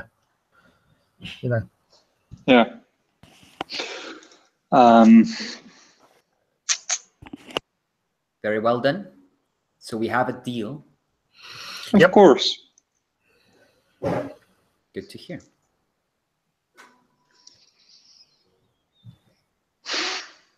Let them leave. No one shall harm them unless they choose to attack first. Yes, mother. You can hear different voices sort of mumbling this phrase. She's been busy. And, we will bring the cowards to justice. Yes. I want them both. Don't forget. My husband is more important, but I want them both. Mm-hmm. We'll manage. And I want him alive. Of course. I want to look into his eyes before he dies. Well, just make sure you're in the neighborhood of Tom's cabin. Oh, don't worry, I will be. No tricks, my friends, please.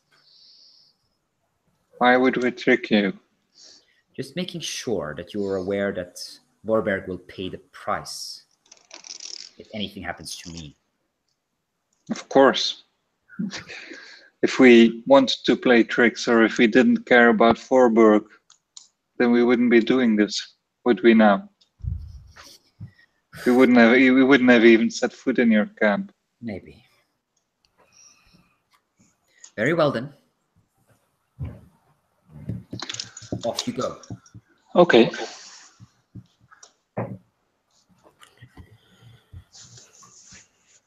Astrid, stop looking around. You've seen enough of them. Sunrise tomorrow. Remember. Yep. Yeah, He turns we away. won't forget. We'll be there. And then we leave, of course. Interesting plan. Back away. Some of the Hey. orcs walking, looking at you. We should. One of them. You can hear one of them mumbling, "Sir, we should kill them now and eat them." Another one says, "No, Mother knows best." Some of the kobolds are looking at you have these nasty, wide grins, expressions, that sharp little teeth. But they let you leave.